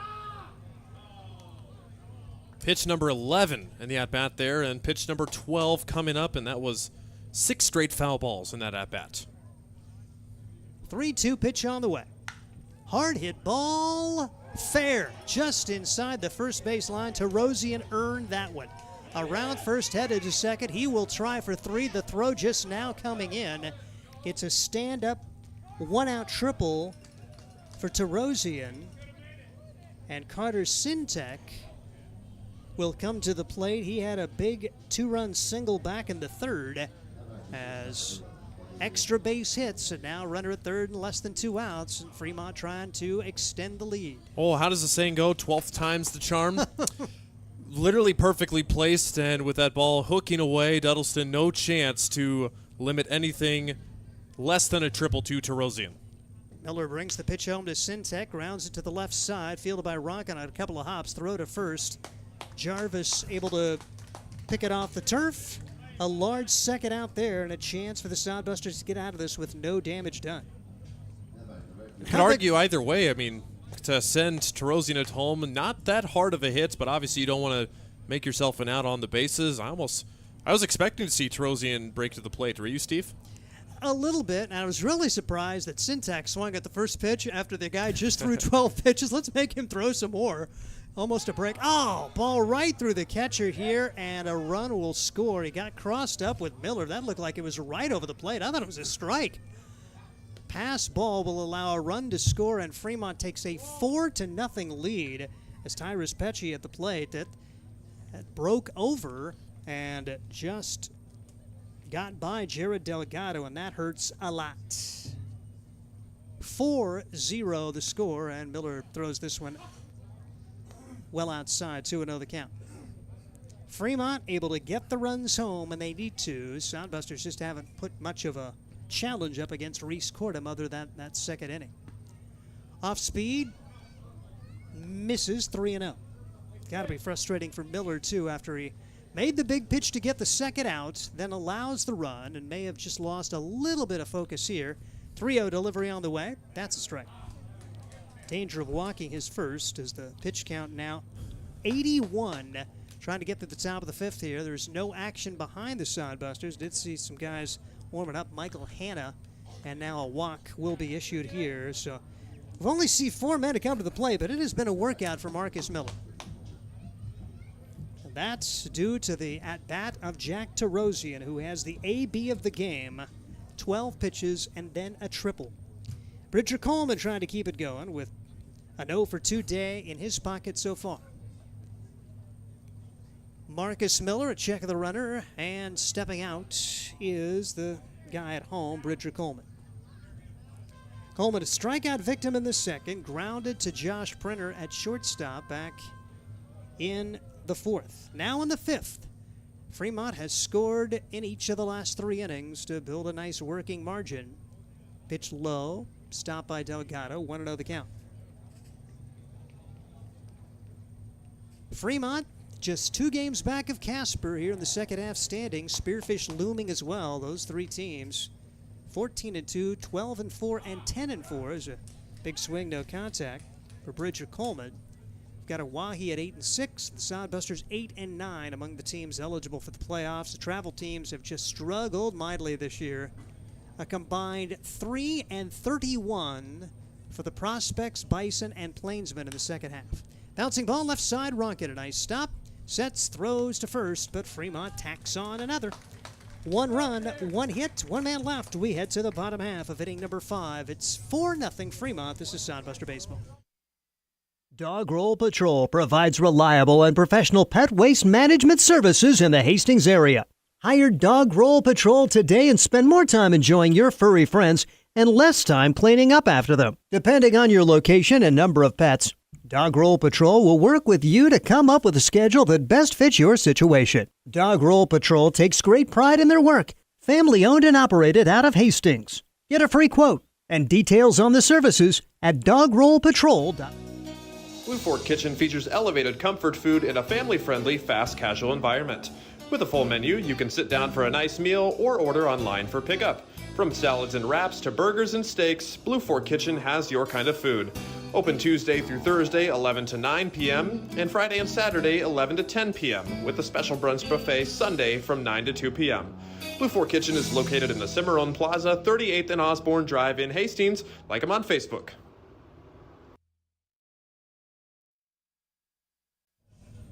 At the bottom half of the fifth inning, Sodbusters need to find a way to get it turned around. All the mojo on the side of Fremont playing solid defense, getting a great start from Reese Cordham, and the hole gets a little bit deeper with each run that is scored. 4 seems like about 10 the way it's going right now for the Sodbusters. Just 2 hits so far, and 8, 9, and 1, Massar and Vega. And all that offense they had in Casper disappearing. 16 hits the first game, 14 hits the second game, still had 8 hits in the third game.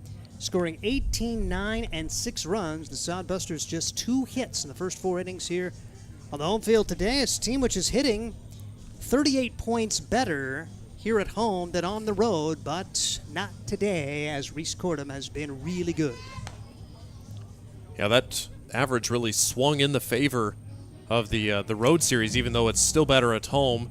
Before the road series, the Busters were batting over 70 points better at home, but good to see them get some hits and some runs. Unfortunately, just the juggernaut was too much. How many times are you going to hit 38 hits in 3 games and lose 2 of them? Yes. And not many. That's the answer. Yep. And the first pitch missing to a Nathan Massar. Massar able to draw a walk. He's the only free pass issued by Reese Cordham. Yeah, the Sodbusters were on the verge of taking that series and putting together a 3-game win streak as the pitch bounced back up the middle. Really good job for Sintek. Makes a low throw, though, and Massar will reach. Sintek going to his left. That looked to be the hard part of the play, and then just threw it away. And trying to dig it out there was Parker Mooney. And the Sodbusters will have a leadoff base runner here on the throwing error on Sintek.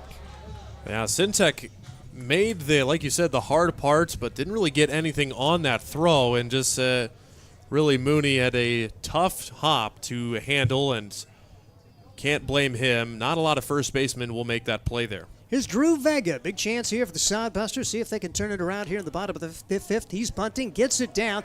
Pitcher's got it. Throw to first. And no throw as he ended up just hanging on to it, hoping that Massar would round second. He did not. An infield single. And Drew Vega, when he doesn't foul it off his foot, that's how he runs. That is an infield single, and 2 on and nobody out here in the 5th inning. Even though great bunt and great reach by Vega, even better decision by Cordham. He was loading up the gun, ready to throw it. That one looked like it was headed for right field if he throws that. So credit Fremont pitcher for holding the baseball there. So first and second, nobody out, top of the order as Jarvis watches it go by. I should say Taylor Gill watches it go by for ball 1. 0 for 2 for Taylor Gill, trying to regain that weekend magic when he was red hot against the Casper Spuds, as all Gill did was go 8 for 11 in the 3-game series. That's slow pitch softball numbers there. Now the ball bounces away. Runner from second will advance to third. It's a wild pitch as Massar got a really good look at that turf ball. Bridger Coleman couldn't bring it in. Vega just couldn't pick it up. But the good news is he may be a stolen base candidate right here as the Sodbusters try to get 2 in scoring position with nobody out. Love to see a stolen base here. Push the envelope and make Fremont make a good throw, and with the guy at third, you can get real tricky here. Low, good stop for Coleman. Vega does not go. Runners at the corners, nobody out. The Sodbusters trying to get it done with the top of the order now. Gill, Printer, and Duddleston trying to make a comeback. 4 runs, 7 hits for the Moo. The Sodbusters, no runs on 3 hits. Each team has committed an error. As the pitch comes in, outside, and it's going to be a walk. As Gill able to work the walk. How about this? Bases loaded, nobody out with Printer, Duddleston, and Jarvis trying to deliver. It's exactly what you wanted here for the Sodbusters, making things competitive and maybe just a little bit of a offensive hangover here. Like we said, we saw it runs and hits aplenty against Casper, and this is a pitcher that the Sodbusters have seen 3 times, so obviously Cordham making the adjustment here early on, but Just with that 4-run cushion, I say just because, as you may know in summer baseball, no lead is safe, and Sodbusters have come back from that much of a deficit. They've given up that much of a deficit, so it is really still anybody's game, even though the Busters have yet to score, but they need to score here. A visit to the mound. Ben Asher out to visit with his left-hander. It all began with that leadoff error. Sodbusters follow that with an infield single and a walk. And so you talk about setting the table. Ball hasn't left the infield for the Hastings Sodbusters, and they have the bases loaded, nobody out, with Printer, Duddleston, and Jarvis trying to deliver here. 4-0 Fremont on top. But here is the big moment in this one as the pitch comes in from Reese Cordham. Taken at the outside corner at the letters for a strike. That is a big strike one, a lot different, hitting 0-1 compared to 1-0. And Printer going to have to battle. 0-1 delivery on the way. Low for a ball, 1 ball and 1 strike on Josh Printer, closing out his baseball playing days. Going to get into the coaching world come fall. Reese Cordham brings home the 1-1 delivery. Printer skies it in the air into right field. It will certainly be enough to score a run, and now it's going to fall. Interesting decision there in this kind of ball game, as we saw the right fielder just kind of pull up.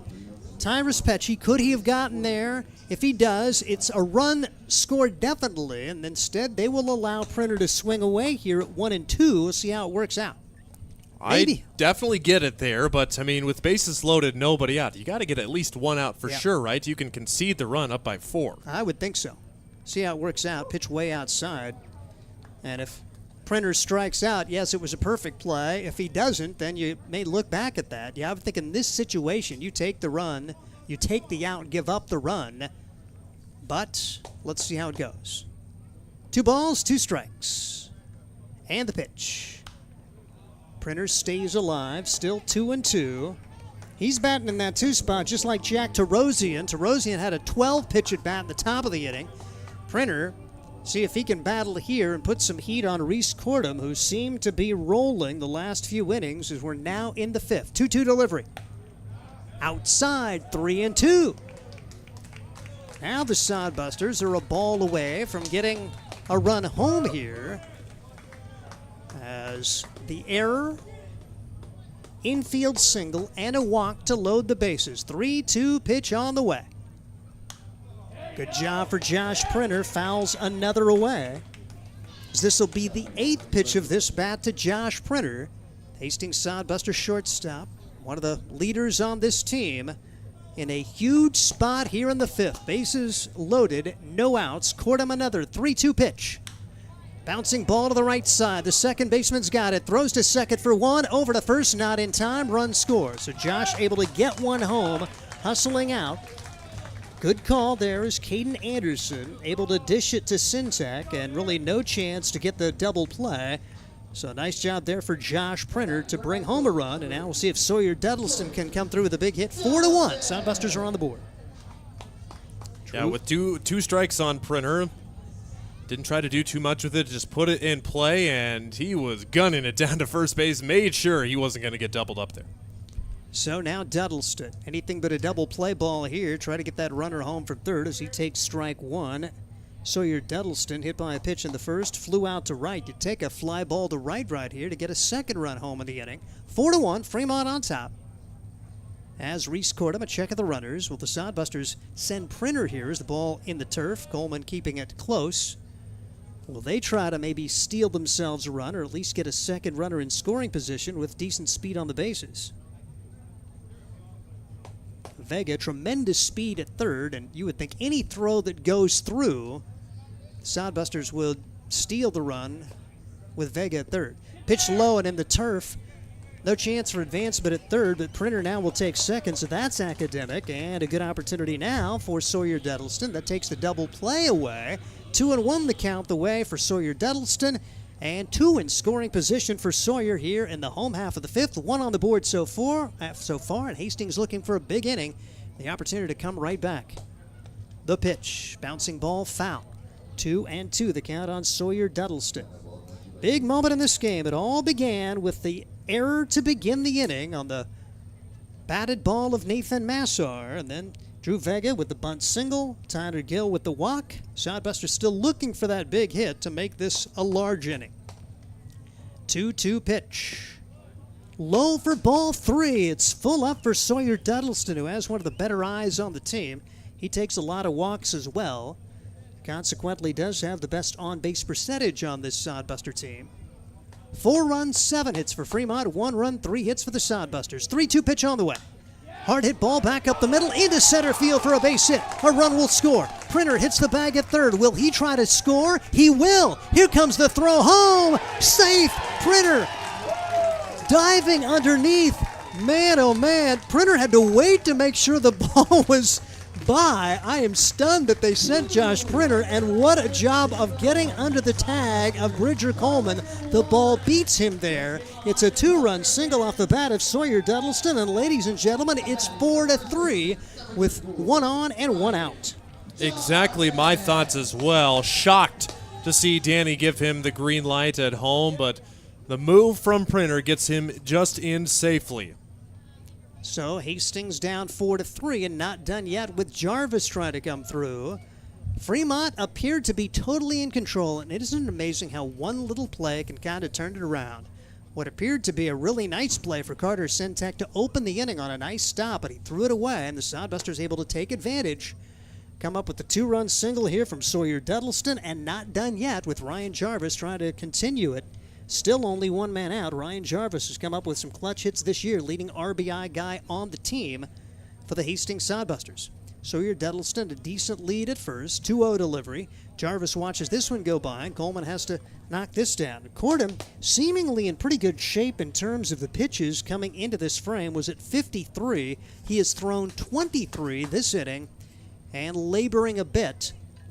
Don't see action in the Fremont pen, but there may be. It's totally blocked from our field of view. 3-0 count. Ball 4. So the only out of the inning was the fielder's choice grounder off the bat of Josh Printer. Everyone else has reached. Now the Sodbusters first and second 1 out, and here's Bryce Runkett. A long old 5th inning in progress. Had that 12-pitch at bat in the top of the frame as Fremont able to score a run. Now there's going to be a visit to the mound for the catchers. We'll see Bridger Coleman go out to visit with Reese Cordham, and we certainly thought Cordham had the stuff to go 6, 7, 8 innings today. He is trying to battle his way, number 1, to still have the lead, and number 2, to try to even finish this 5th. Definitely not over yet, and Cordham's thrown a maximum of 90 pitches, and maybe not. It's going to be the end of the line, and Cordham kind of throws his arm up there. He looks very frustrated that he's going to be taken out here, especially, like you said, this has been his only bad inning. So Connor McGonigal going to the pin with this one bad inning for Cordham. So we will take a break, tell you about the new Moo pitcher when we come back. 4-3 Fremont, and this is Sodbuster Baseball. Let's face it, we move our bodies around a lot. And sometimes things happen. A tweak, twist, pull, strain, ache, or pain. At Fisk Chiropractic and Sports Care, their goal is to restore your mobility, keep you moving, and ensure your rehabilitation is effective, efficient, and stress-free. Do you suffer from headaches and neck pain, lower back or sciatica? Call Fisk Chiropractic and Sports Care today. Start to discover wellness through chiropractic care. Fisk Chiropractic Sports Clinic.com. Start feeling better now. At Hastings College, we celebrate all the ways you shine. From more than 20 athletic teams to band, choir, theater, and art, plus esports, creative writing, speech, and media. Join in to earn a scholarship and find your people, the friends you'll hang out and have fun with. It's what makes Hastings great. So check out Hastings College, where your experience matters, in the classroom and in the activities you love to do. Visit us at hastings.edu. Steve Stein, Ryan Valenta, and that's baseball, isn't it? Reese Cordham seemed to be well on his way to a win as he was pretty well dominating. The Hastings Sodbusters totally turned around. He does not get out of the 5th as he faces 6 batters, 5 of them reach, and now Hastings still trying to put together an even bigger inning and grab the lead. And now they'll be facing a right-hander. It's Parker Ott out of Lincoln Pius X, playing his college ball at Iowa Central, and has been another one of the solid arms for this Fremont Moo squad. 2.45 ERA, making 2 appearances so far, 3 2/3. 2 runs, 1 earned. He has allowed 3 hits, struck out 4, and walked 1, and he faces the 5 and 6 hitters with runners at first and second and only 1 man out. As Ott, a check of the runners, brings the pitch. First pitch swinging, and a pretty good pitch for Bryce, pretty good swing for Ronkin, but down to the count 0-1. See how the Sodbusters adjust with a right-hander on the mound if they've been used to seeing a left-hander for the entire contest till now. Sir Ronkin's happy to see the right-hander instead of the lefty. Hits this one into right field for a base hit. Sodbusters going to get the tying run home here. It's a 4-4 deadlock. Bryce Ronkin, RBI single. He comes through. Sawyer Duddleston scores, and Ryan Jarvis good base running to go to first and third. So the Sodbusters still not done. 4 home in the inning, and Alexiel Delgado will try to bring home the go-ahead run here in inning number 5. I would say Ronkin definitely happy to see a right-handed pitcher there, and got late on that first pitch. Second pitch did not miss it. Sodbusters with a chance to take the lead after trailing by 4 to start the inning. Any old fly ball to the outfield, runner goes. The pitch taken for a ball as Delgado had squared to bunt, and now there are 2 in scoring position for a guy who much of the season was the leading RBI producer. Ryan Jarvis has caught him in that particular category, but we've seen Delgado get hot. Now the infield's coming in. How about this in the 5th inning, looking to make a play at the plate. Delgado, that makes him a little better hitter as he watches this one go by. As Delgado trying for a multi-hit game. We just saw Bryce Ronkin pick up his 2nd hit of the day, and it was a big one. The Sodbusters have 4 on the board to get this game tied up. 2-0 delivery on the way for Ott. Inside, and it hits him. Delgado trying to get out of the way of that one. That one stings as it gets him in the shoulder. And the bases are loaded with 1 out. And here comes Jared Delgado with his biggest at bat as a Hastings Sodbuster early on. All right, buddy, bases loaded. Bring somebody home, huh?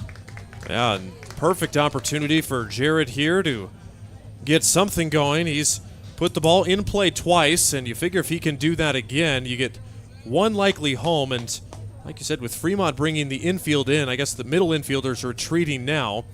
And pretty much anything in a hole will get through with the infield in. Well, that does bring the double play back into play. That's 2nd and 3rd, so Fremont had totally brought the infield in. Now they're thinking double play on a ball hit to the middle infielder, particularly with the catcher hitting. And then you've got your corner infielders pretty much even with the bag. So a lot of opportunities to get 2 here. Delgado trying to stay away from that and give his team the lead in a 4-4 contest. Pitch outside. 1 ball and 1 strike for Jared Delgado, the 9th man to bat in the inning. Sodbusters have played it 4 so far after they trailed this game 4-0 and seemed a little bit listless on the offensive side. Here's the pitch. Ball at the third baseman, could be 2. They'll come home for 1. Throw to first in time. 5-2-3 double play. Just what Fremont needed there, but Hastings comes up with 4 runs in the inning. Nice job there for Isaac Bonner to come home to Bridger Coleman, out to Parker Mooney. Sodbusters do get 4 on the board, and we head to the 6th. New ball game, 4-4. This is Sodbuster Baseball. At Hastings College, we celebrate all the ways you shine. From more than 20 athletic teams to band, choir, theater, and art, plus esports, creative writing, speech, and media. Join in to earn a scholarship and find your people, the friends you'll hang out and have fun with. It's what makes Hastings great. So check out Hastings College, where your experience matters, in the classroom and in the activities you love to do. Visit us at hastings.edu. Hi, I'm a baseball umpire. My job can get pretty stressful. I have to keep my eyes open at all times, and if I don't make the right call, people boo me. So to relax, I visit a Nebraska lottery retailer like this one and buy some scratch tickets. It always calms me down. Hey, you cut in line. I did not. All right, you're out of here. Hey, he didn't cut. All right, you're out of here. I feel better already. The Nebraska Lottery. Top prize odds vary by game. If you'd have told me heading into the bottom of the fifth that Marcus Miller would have a better chance to win the game than Reese Cordham, I'd have told you were crazy. But Cordham is out of the game. Marcus Miller is still in there trying to put a 0 on the board. It's a 4-4 game, new contest, and here is Ryan Valenta. Don't screw it up. Wow, putting me on the spot here. Well, Steve, responsible for those 5 runs in the 5th inning, and we'll take it. A new ball game, and especially when the Sodbusters need to win this game so very badly. They have found themselves right back in the race, and they will have 6, 7, and 8 to deal with. Isaac Bonner set to lead things off. Bonner with a triple in that 4th inning, which scored another run. Marcus Miller has been tagged for at least 1 run in each of his past 3 innings. To his 4 runs so far, the inning with multiple runs was in the 3rd with 2. Bonner takes outside corner for strike 2, nothing in 2. The sun has completely disappeared. Some weather nearby the area, but how about a 3-pitch strikeout for Marcus Miller? Bonner goes down swinging for the first out of the 6th inning. So for Marcus, give him his 3rd punch out today, and for a guy who's kind of been on or off for the strikeouts, he gets a big one to start off the 6th inning. To finish my last point, weather in the area, but hopefully we can maybe get this game finished by the time it comes in. According to our weather reports, if it does come here, which it's about a 50% chance right now, about a coin toss, it's won't be very long, hopefully, but scheduled to, if it does, in about an hour or so. And here we are in the top of the 6th inning. Even though the 4-4 ball game only took us an hour and a half to complete 5 innings, you like that trend. Pitch in there for a strike at the top of the zone. This is Caden Anderson, who drove home his first run and had his first hit as a Fremont Moo in the 4th inning, and that got us to the 3-0 ball game at that point. 1-2 on a line to center field. Delgado, though, finds it and puts it away for the 2nd out of the inning. Marcus Miller 2 up and 2 down. So Caden Anderson, the just graduated high school senior, 1 for 3 so far today, and Parker Mooney will try to get something going for Fremont here in this 6th inning. Miller starts him off right away with a strike. Came into this inning at 85 pitches and is just throwing pitch number 9 now in this inning. Miller trying to break the scoring streak. That one hit on a lope to center field. That will get down for a base hit. Parker Mooney with his first hit tonight. He is now 1 for 3, and that's just his 4th hit in 5 games against Hastings this year. So a 2-out single given up by Marcus. The 8th hit for Fremont compared to the Sodbusters' 5, yet a 4-4 ball game. So no 1-2-3 inning for Marcus. He'll have to fight with the 9-hole hitter Dean Reynolds, who's 1 for 2. He singled and scored in the 3rd. Flew out in the 4th inning. The 1-0 pitch with Miller approaching the 100 pitch mark. But as we've heard from head coach Danny Weiser, Miller is a guy that he leaves it all out on the field, and if he has any sort of rhythm going, he is pretty much going to be maxed out pitch-wise. He's pitched over 100 pitches twice this season, and those were 2 of his last 3 appearances against the Plainsmen and the Spuds, where he went 7 innings. Just trying to complete inning number 6 here with the 2-1 count to Dean Reynolds. He lines one into center field. That's another base hit. Delgado bobbles the ball, but no advance further. Back-to-back singles, and Fremont trying to get one of those 4 runs back. It's 1st and 2nd with 2 outs with the top of the lineup coming up. Mooney and Reynolds back-to-back singles after the strikeout and the flyout, and Miles Meadows. He'd like to get in the hit party. Coming into this game with 24 hits, 0 for 3 so far tonight. Strikeouts, ground out, and pop outs. First pitch from Marcus. high outside corner gets the call from the home plate umpire Daniel Roth for strike one. That one, pitch number 100 for Marcus Miller. The pitch count limit here in the Independence League, 110 pitches. Pop up, this should get him out of the inning. Bryce Runkin, the third baseman on the infield, puts the squeeze on it, and Marcus Miller does not allow the two-out singles to come home and keeps this a 4-4 ball game. Sixth inning for the Sodbuster Bats is right after this on Hastings Sodbuster Baseball. Blue Fork Kitchen features elevated comfort food in a family-friendly, fast casual environment. With a full menu, you can sit down for a nice meal or order online for pickup. From salads and wraps to burgers and steaks, Blue Fork Kitchen has your kind of food. Open Tuesday through Thursday, 11 to 9 p.m., and Friday and Saturday, 11 to 10 p.m., with a special brunch buffet Sunday from 9 to 2 p.m. Blue Fork Kitchen is located in the Cimarron Plaza, 38th and Osborne Drive in Hastings. Like them on Facebook.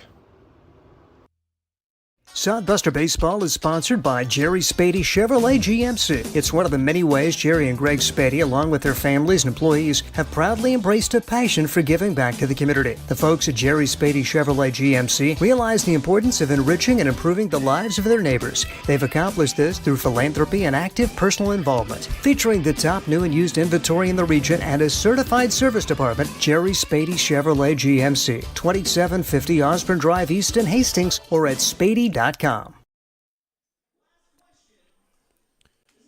Home half of the sixth inning on Sodbuster Baseball, where the Fremont reliever Parker Ott will be back out for his first full inning of work. He came on in the last inning in the fifth to get the final 2 outs. He allowed an RBI single to Bryce Ronkin, hit Alexiel Delgado, but then induced a 5-2-3 double play to get himself out of the inning. So he's recorded 2/3 of an inning. Final line on the Fremont starter, Reese Cordum, 4 1/3 innings pitched, 4 hits, 4 runs, only 3 earned, 3 walks, and 3 strikeouts, and it was that fateful 5th inning that Cordum did not survive.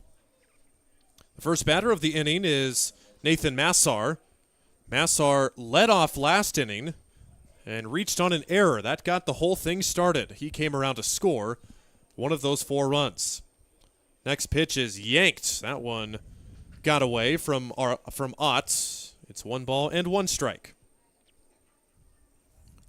Massar getting some time off from the pitching mound as of recent. He did appear in the Casper series, but he had some elbow stiffness a couple of weeks ago in a start at Duncan Field here, which he was removed from the game.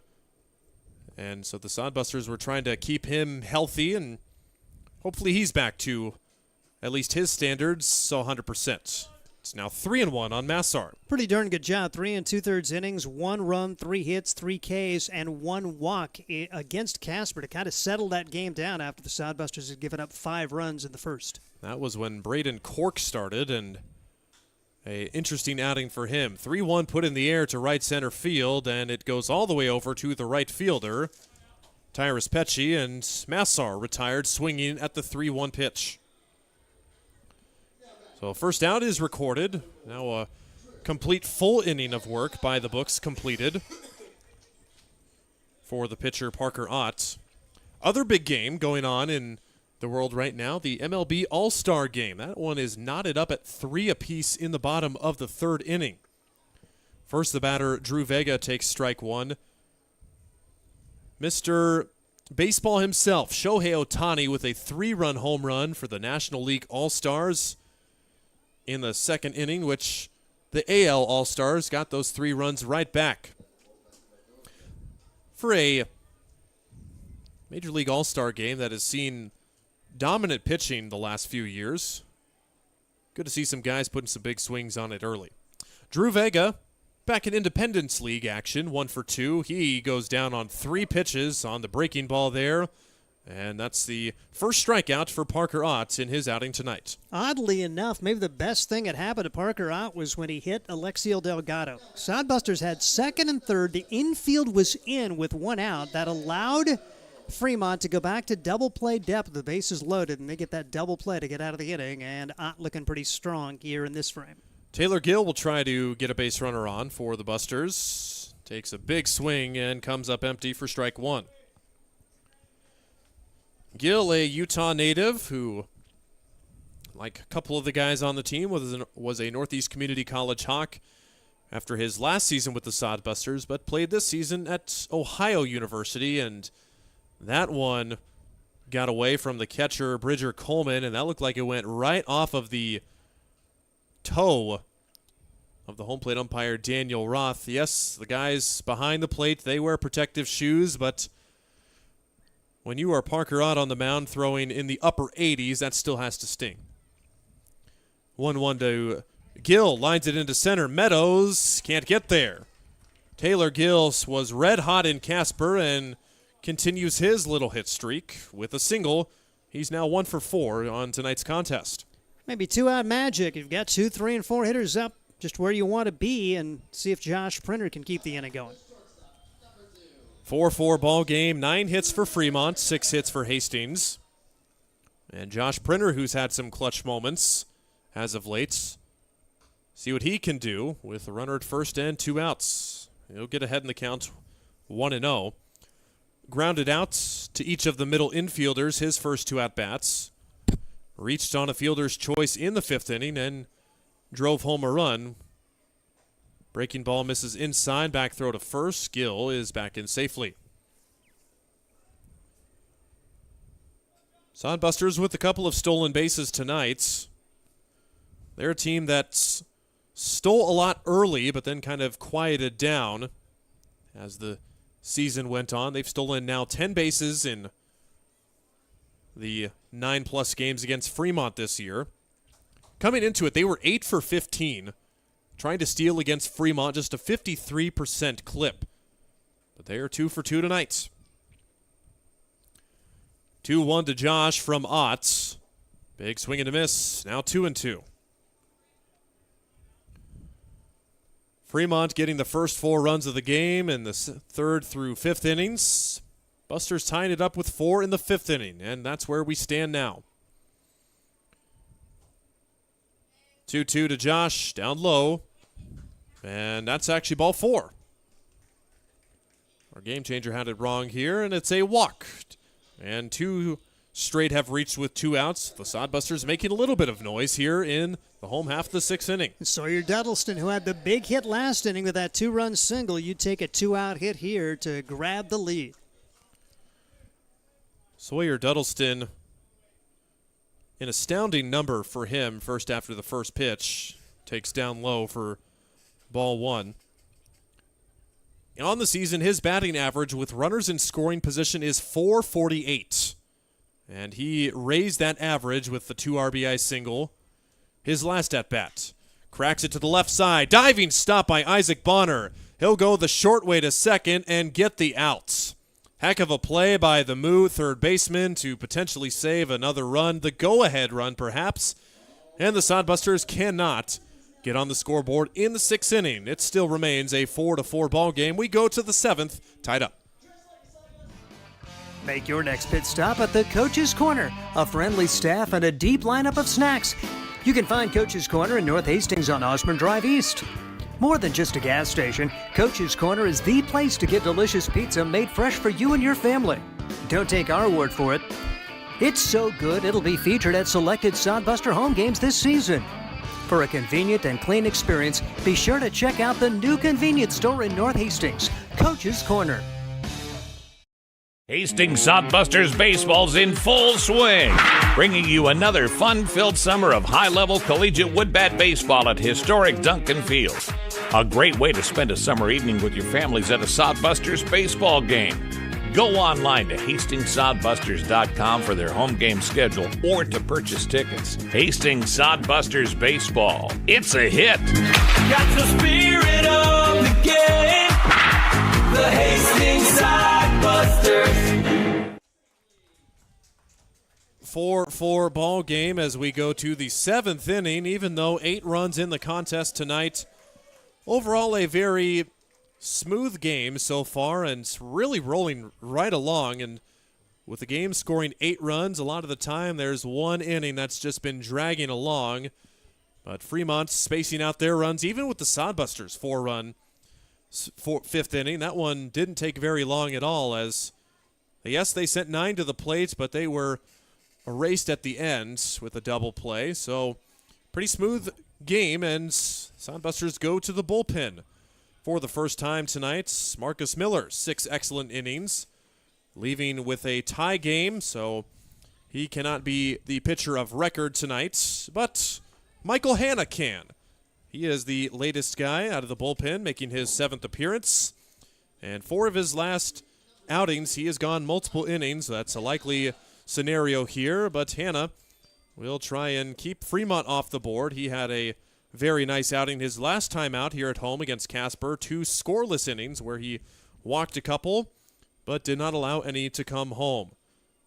.239 batting average against Hanna, a 5.25 ERA for Hanna, who will go up against the 2-3-4 Fremont hitters. That's Jack Terosian, Carter Sintek, and Tyrus Petchy will be the first few to greet Michael Hanna. He is an Arkansas Tech Wonder Boy, Little Rock, Arkansas native. And the Wonder Boy pipeline continues to prove fruitful for the Sodbusters in these summer seasons. Had a few last year and even more this year, even though one of them has departed early in the season. A lot of Arkansas blood here in Hastings this summer. Jack Terosian digs in for his 4th at-bats, 2 for 3 tonight against Marcus Miller, a single and a triple. He's scored both times he's gotten on. That first at-bat, in the first inning, he grounded out. See what Hanna can do. Pumps in a strike on pitch number 2, right down at the knees. Jack Terosian, Hutchinson Community College guy, Omaha native, going to be playing baseball next season in his hometown for the Creighton Blue Jays. Cranks one out of play, 1-2. Oh, boy. Another foul ball from Terosian. Oh, yes. How could we forget? Well, Steve didn't forget, obviously. Jack Terosian, that triple in the 5th inning, came on the 12th pitch of the at-bat and got Fremont another run. And that was an important run because Sodbusters ended up tying it up. That one down into the turf, and looks like that knocked off at least the home plate umpire, Daniel Roth. It skipped right over the mask, it looked like. Maybe got a piece of the Hastings backstop, Jared Delgado, who will bring a courtesy ball out to his pitcher to give the home plate umpire a second. Been a rough inning here, last few pitches for the home plate umpire, and hope he's doing okay. As a home plate umpire, I mean, the highest level I got was 14 and 15, actually 17-year-olds in the Junior Salt Dogs in Lincoln. Did some fast pitch umpiring, but depending on what kind of mask you've got, I mean, these guys are throwing way harder. That has to hurt. 2-2 pitch, swing and a miss. Hanna pulls the string, and Terosian comes up empty. Excellent pitch selection to go down and in, and Terosian retired for the first time on strikes. And just the 4th strikeout for Sodbuster pitchers tonight. Really important for Hanna to put it a 0 on the board. It looks like Parker Ott's got some decent stuff, so trying to give your offense an opportunity in what would still be a tie game if you can put a 0 on the board here. And correction, 5th strikeout for Sodbuster pitching tonight. 4 by Miller, 1 by Hanna. Swinging first pitch, Carter Sintek, and Drew Vega runs it down in the shallow outfield for out number 2. That one looked like a single all the way, but not when Drew Vega's near the baseball. Tremendous range for Drew Vega, and we've just really been impressed by the ground he covers and taking what, as you say, appeared to be a hit away. And how about a 3-up, 3-down inning for Michael Hanna in his first opportunity? Tyrus Petchy stands in his way of accomplishing that feat. He's 1 for 2, singled in the 2nd, walked in the 5th. First pitch from Hanna, beautiful bender that falls off the table, and Petchy swings and misses. Tyrus Petchy, Johnson County Community College. And just like his pitcher on the mound right now, Lincoln Pice the 10th, Lincoln native. 0-1, same pitch, same result. Petchy comes up empty. Place your bets now on what this pitch is going to be. If I'm Michael Hanna, go back to the same pitch, but get it even farther off the plates and try and get a chase here for Pecci, who seems to be in swing mode. That's what he did, but Hanna spiked it in the turf. It's 1-2. Pecci had the opportunity to score the first run of the game back in the second inning with a leadoff single, but he was left stranded at third as the next 3 Fremont hitters were retired. 1-2 with 2 outs. Breaking ball, and Pecci able to lay off it this time. That was the exact same pitch that Hanna got a swing and miss on in the first 2 pitches of the at-bat. Now decision time. I think maybe if I throw the same pitch, Pecci will swing at it, or if you go with the fastball here, let's find out. It was the fastball, and it's high and away from 0-2 and out of 3-2. And credit Tyrus Pecci for getting right back in this at-bat.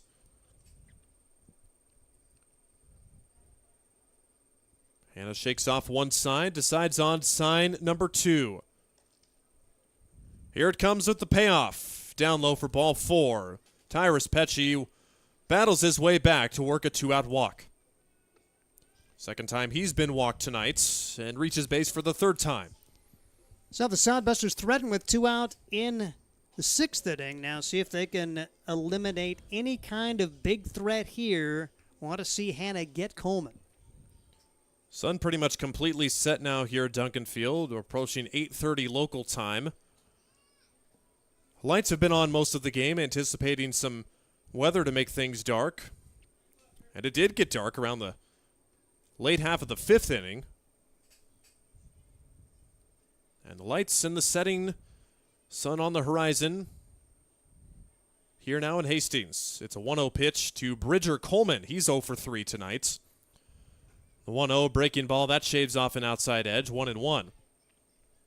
Coleman, the Fremont backstop, has struck out and grounded out twice. Both of his ground outs have come in his last 2 at-bats, which have been to the left side of the infield. Sure, the Sodbusters know that. Josh and Bryce ready over there. Hanna's 1-1. Soft chopper, that stays foul, 1-2.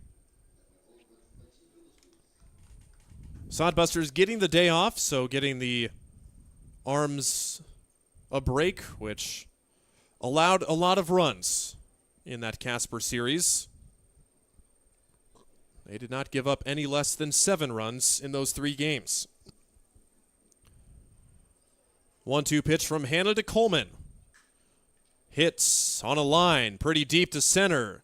Alexiel Delgado, though, is there to make the final out of the inning, and the 2-out walk is left stranded. We're still deadlocked at 4 with the 7th inning stretch coming up at Duncan Field. Sodbusters will try and break it open next. There's nothing like relaxing on a summer day. Nothing like taking in a Hastings Sodbuster baseball game. And there's nothing like an ice-cold Pepsi to make the day perfect. Pepsi Cola of Hastings wants to make your nothing like be the best day it can be, whatever the occasion. Enjoy your favorite refreshing Pepsi product throughout the Sodbuster season and make your nothing like memories. Pepsi Cola of Hastings, a proud sponsor of Hastings Sodbuster Baseball.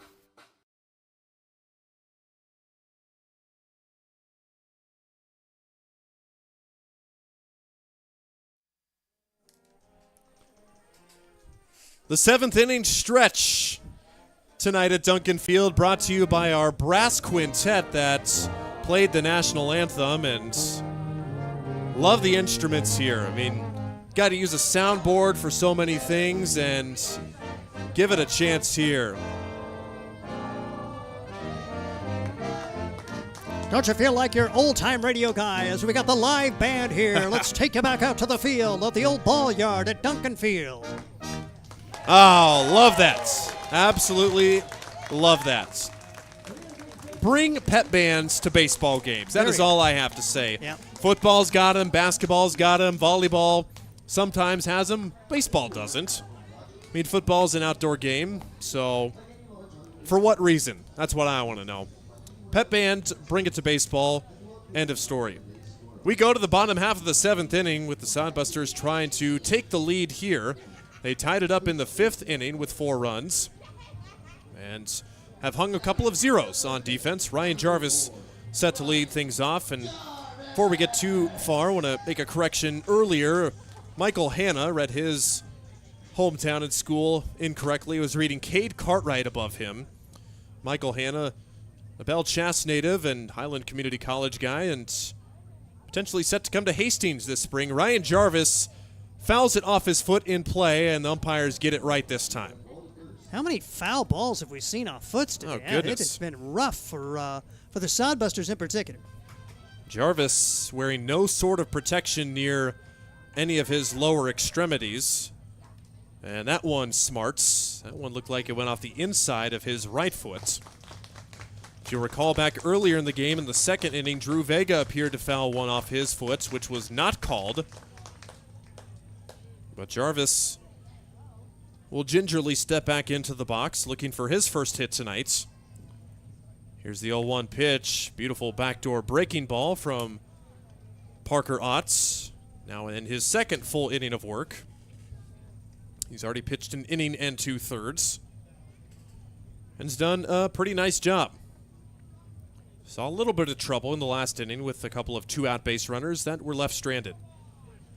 0-2 to Jarvis. Tried the backdoor breaking ball again, but a little farther outside. It's now 1-2. Ryan Jarvis, make sure I have the right line here. Macomb, Michigan native, Saginaw Valley State guy. Teammates with Nathan Massar. Ground ball to the right side of the second baseman. And throwing over to first is Caden Anderson. No trouble there. It's the first out of the inning in the 7th. Ryan Jarvis now 0 for 3 tonight. And Bryce Ronkin will try to stay hot. 2 hits tonight. And one of those hits drove home a run in the 5th inning. That really made things interesting. But Ott, tough customer on the mound. Takes ball 1 down low.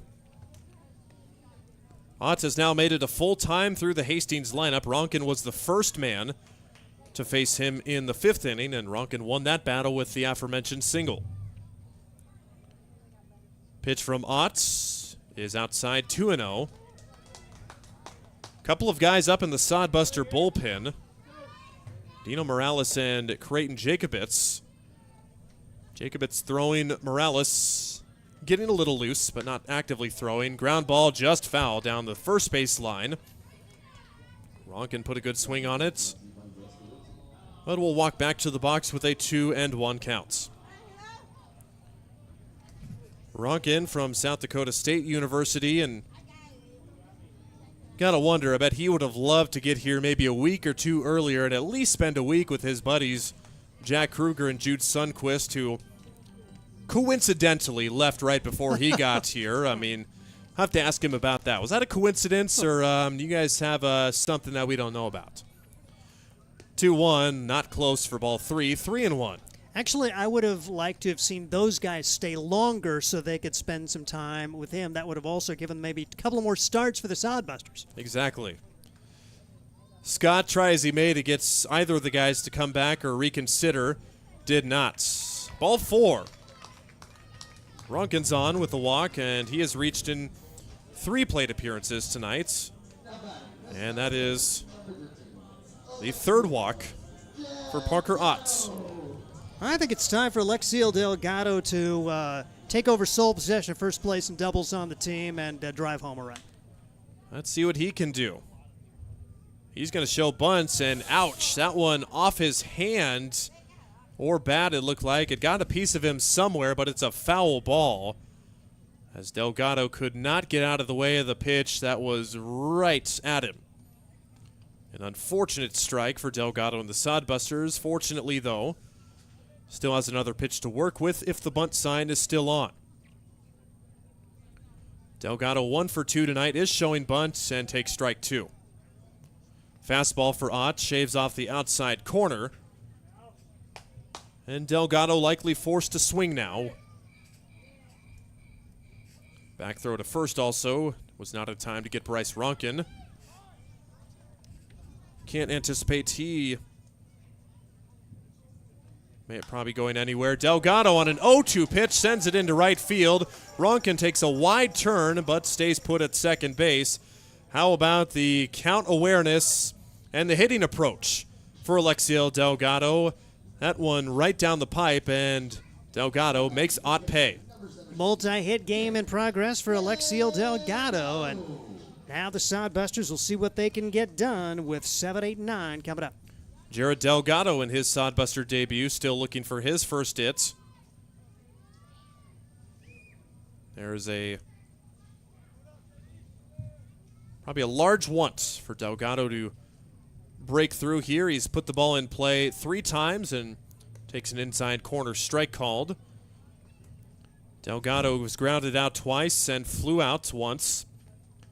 That 5th inning at bat, bases loaded, 1 out, and Delgado grounded in to a twin killer to end the inning. Way outside, 1-1.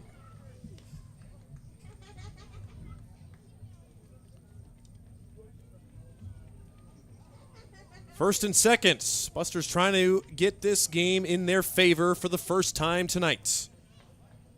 After we get the laces tied from Jared Delgado. Delgado, like we mentioned, paid nice spring for the Hastings College Broncos in his freshman year, 277 average. 1-1, swing and a miss, and that one actually goes all the way out of play. Would have been a wild pitch anyway, so the runners will get second and third regardless, but Delgado down to his last strike. Big opportunity now, so the double plays out. It looks like the middle infield, well, now they start to creep in. But here's a chance for Delgado. Just punch one through the infield, and maybe you not only get 1, but 2 runs batted in. And they absolutely will do that. The infield for Fremont does come in with the 1-2 count. Delgado puts a good swing on it, but is late and fouls it out of play.